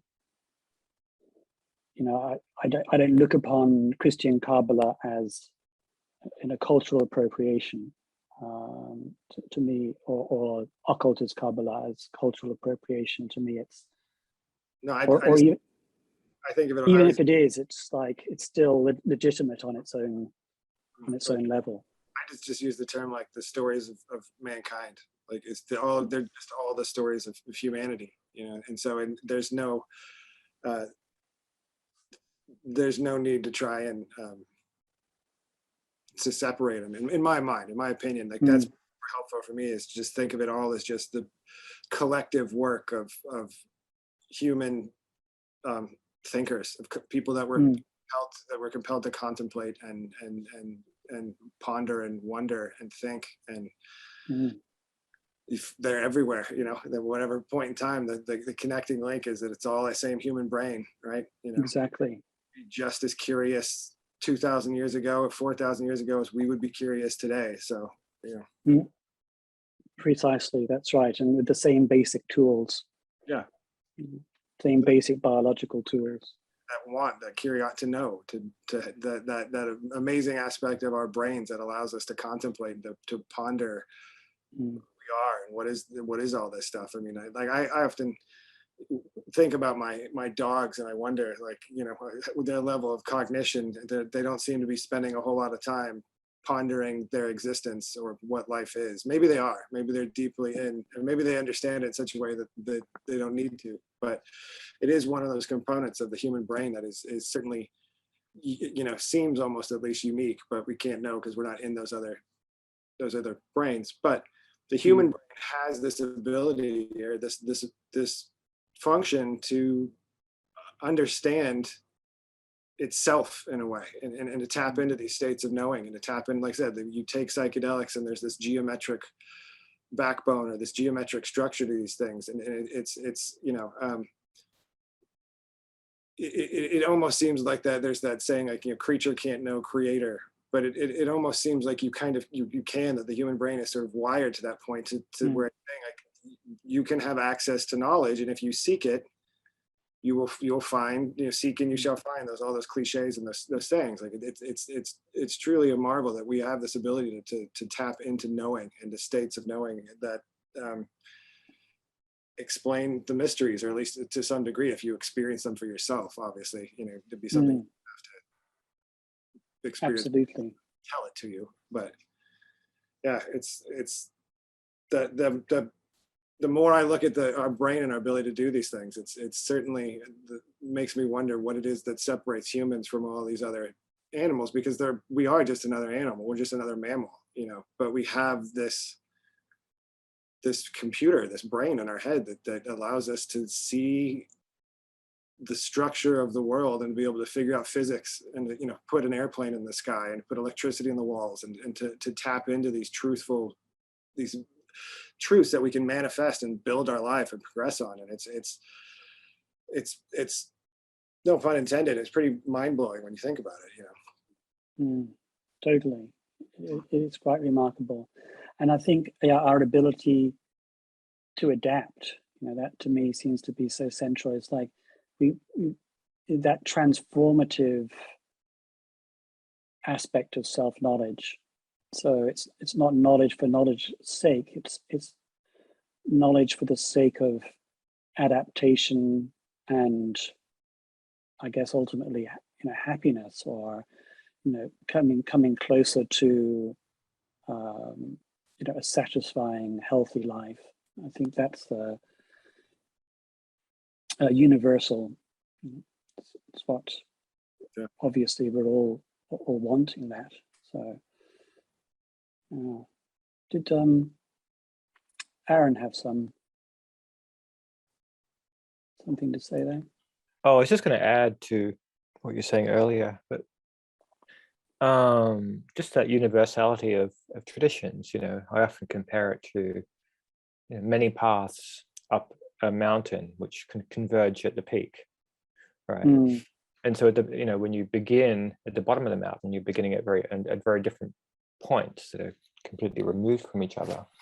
But as you proceed up the mountain, those paths start converging, and the closer you are to the top, the more you can start recognizing that, oh, this path is actually very close to the path I'm on. And and it's usually in those mystical and esoteric traditions that you can start seeing the convergences at the peak more distinctly. If you read the mystics, the Sufi,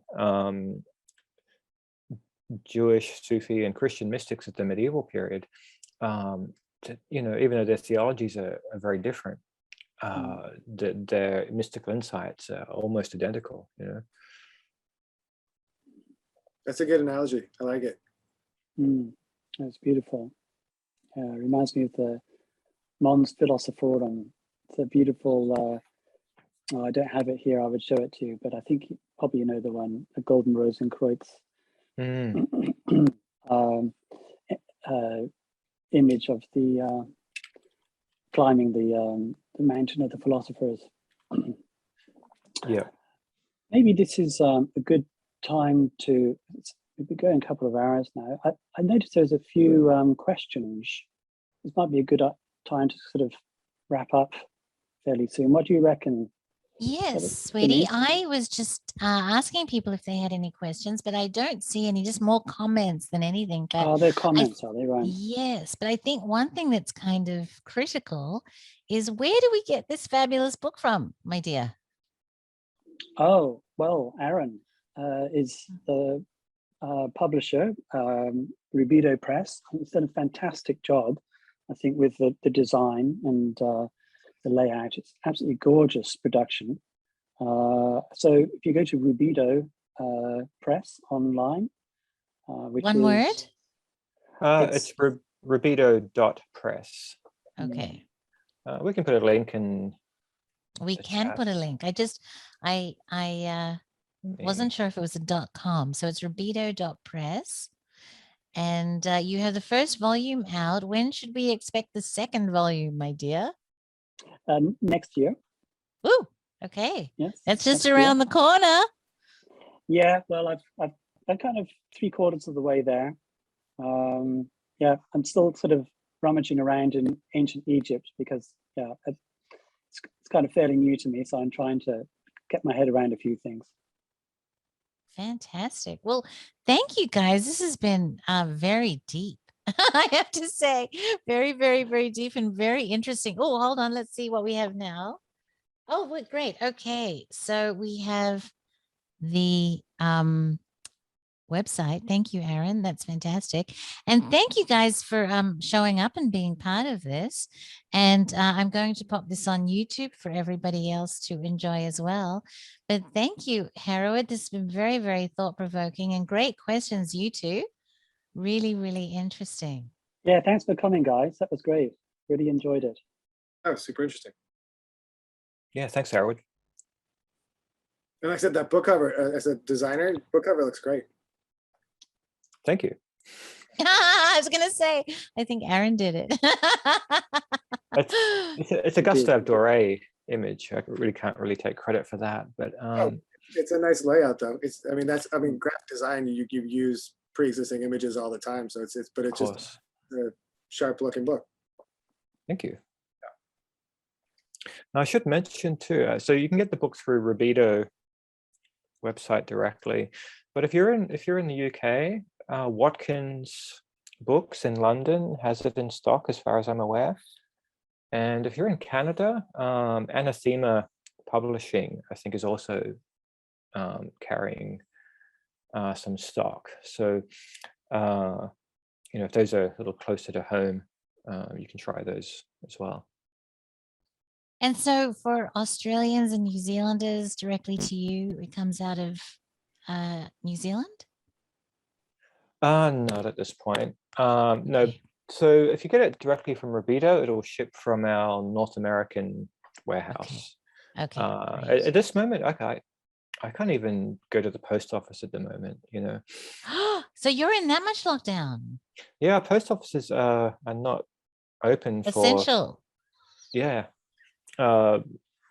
So anyway, yeah, no, just order it through the website and it'll be shipped from our warehouse. Fantastic, guys. Well, thank you all so much. My brain is a bit sore from trying to take in all of this incredible information, but I really appreciate it. Thank you so much, and have a great evening, afternoon, wherever, or morning, depending on where you might be. Thanks so much, Bernice. My pleasure, darling. Thanks, Brad. Thanks, Aaron. See you around. Thank you.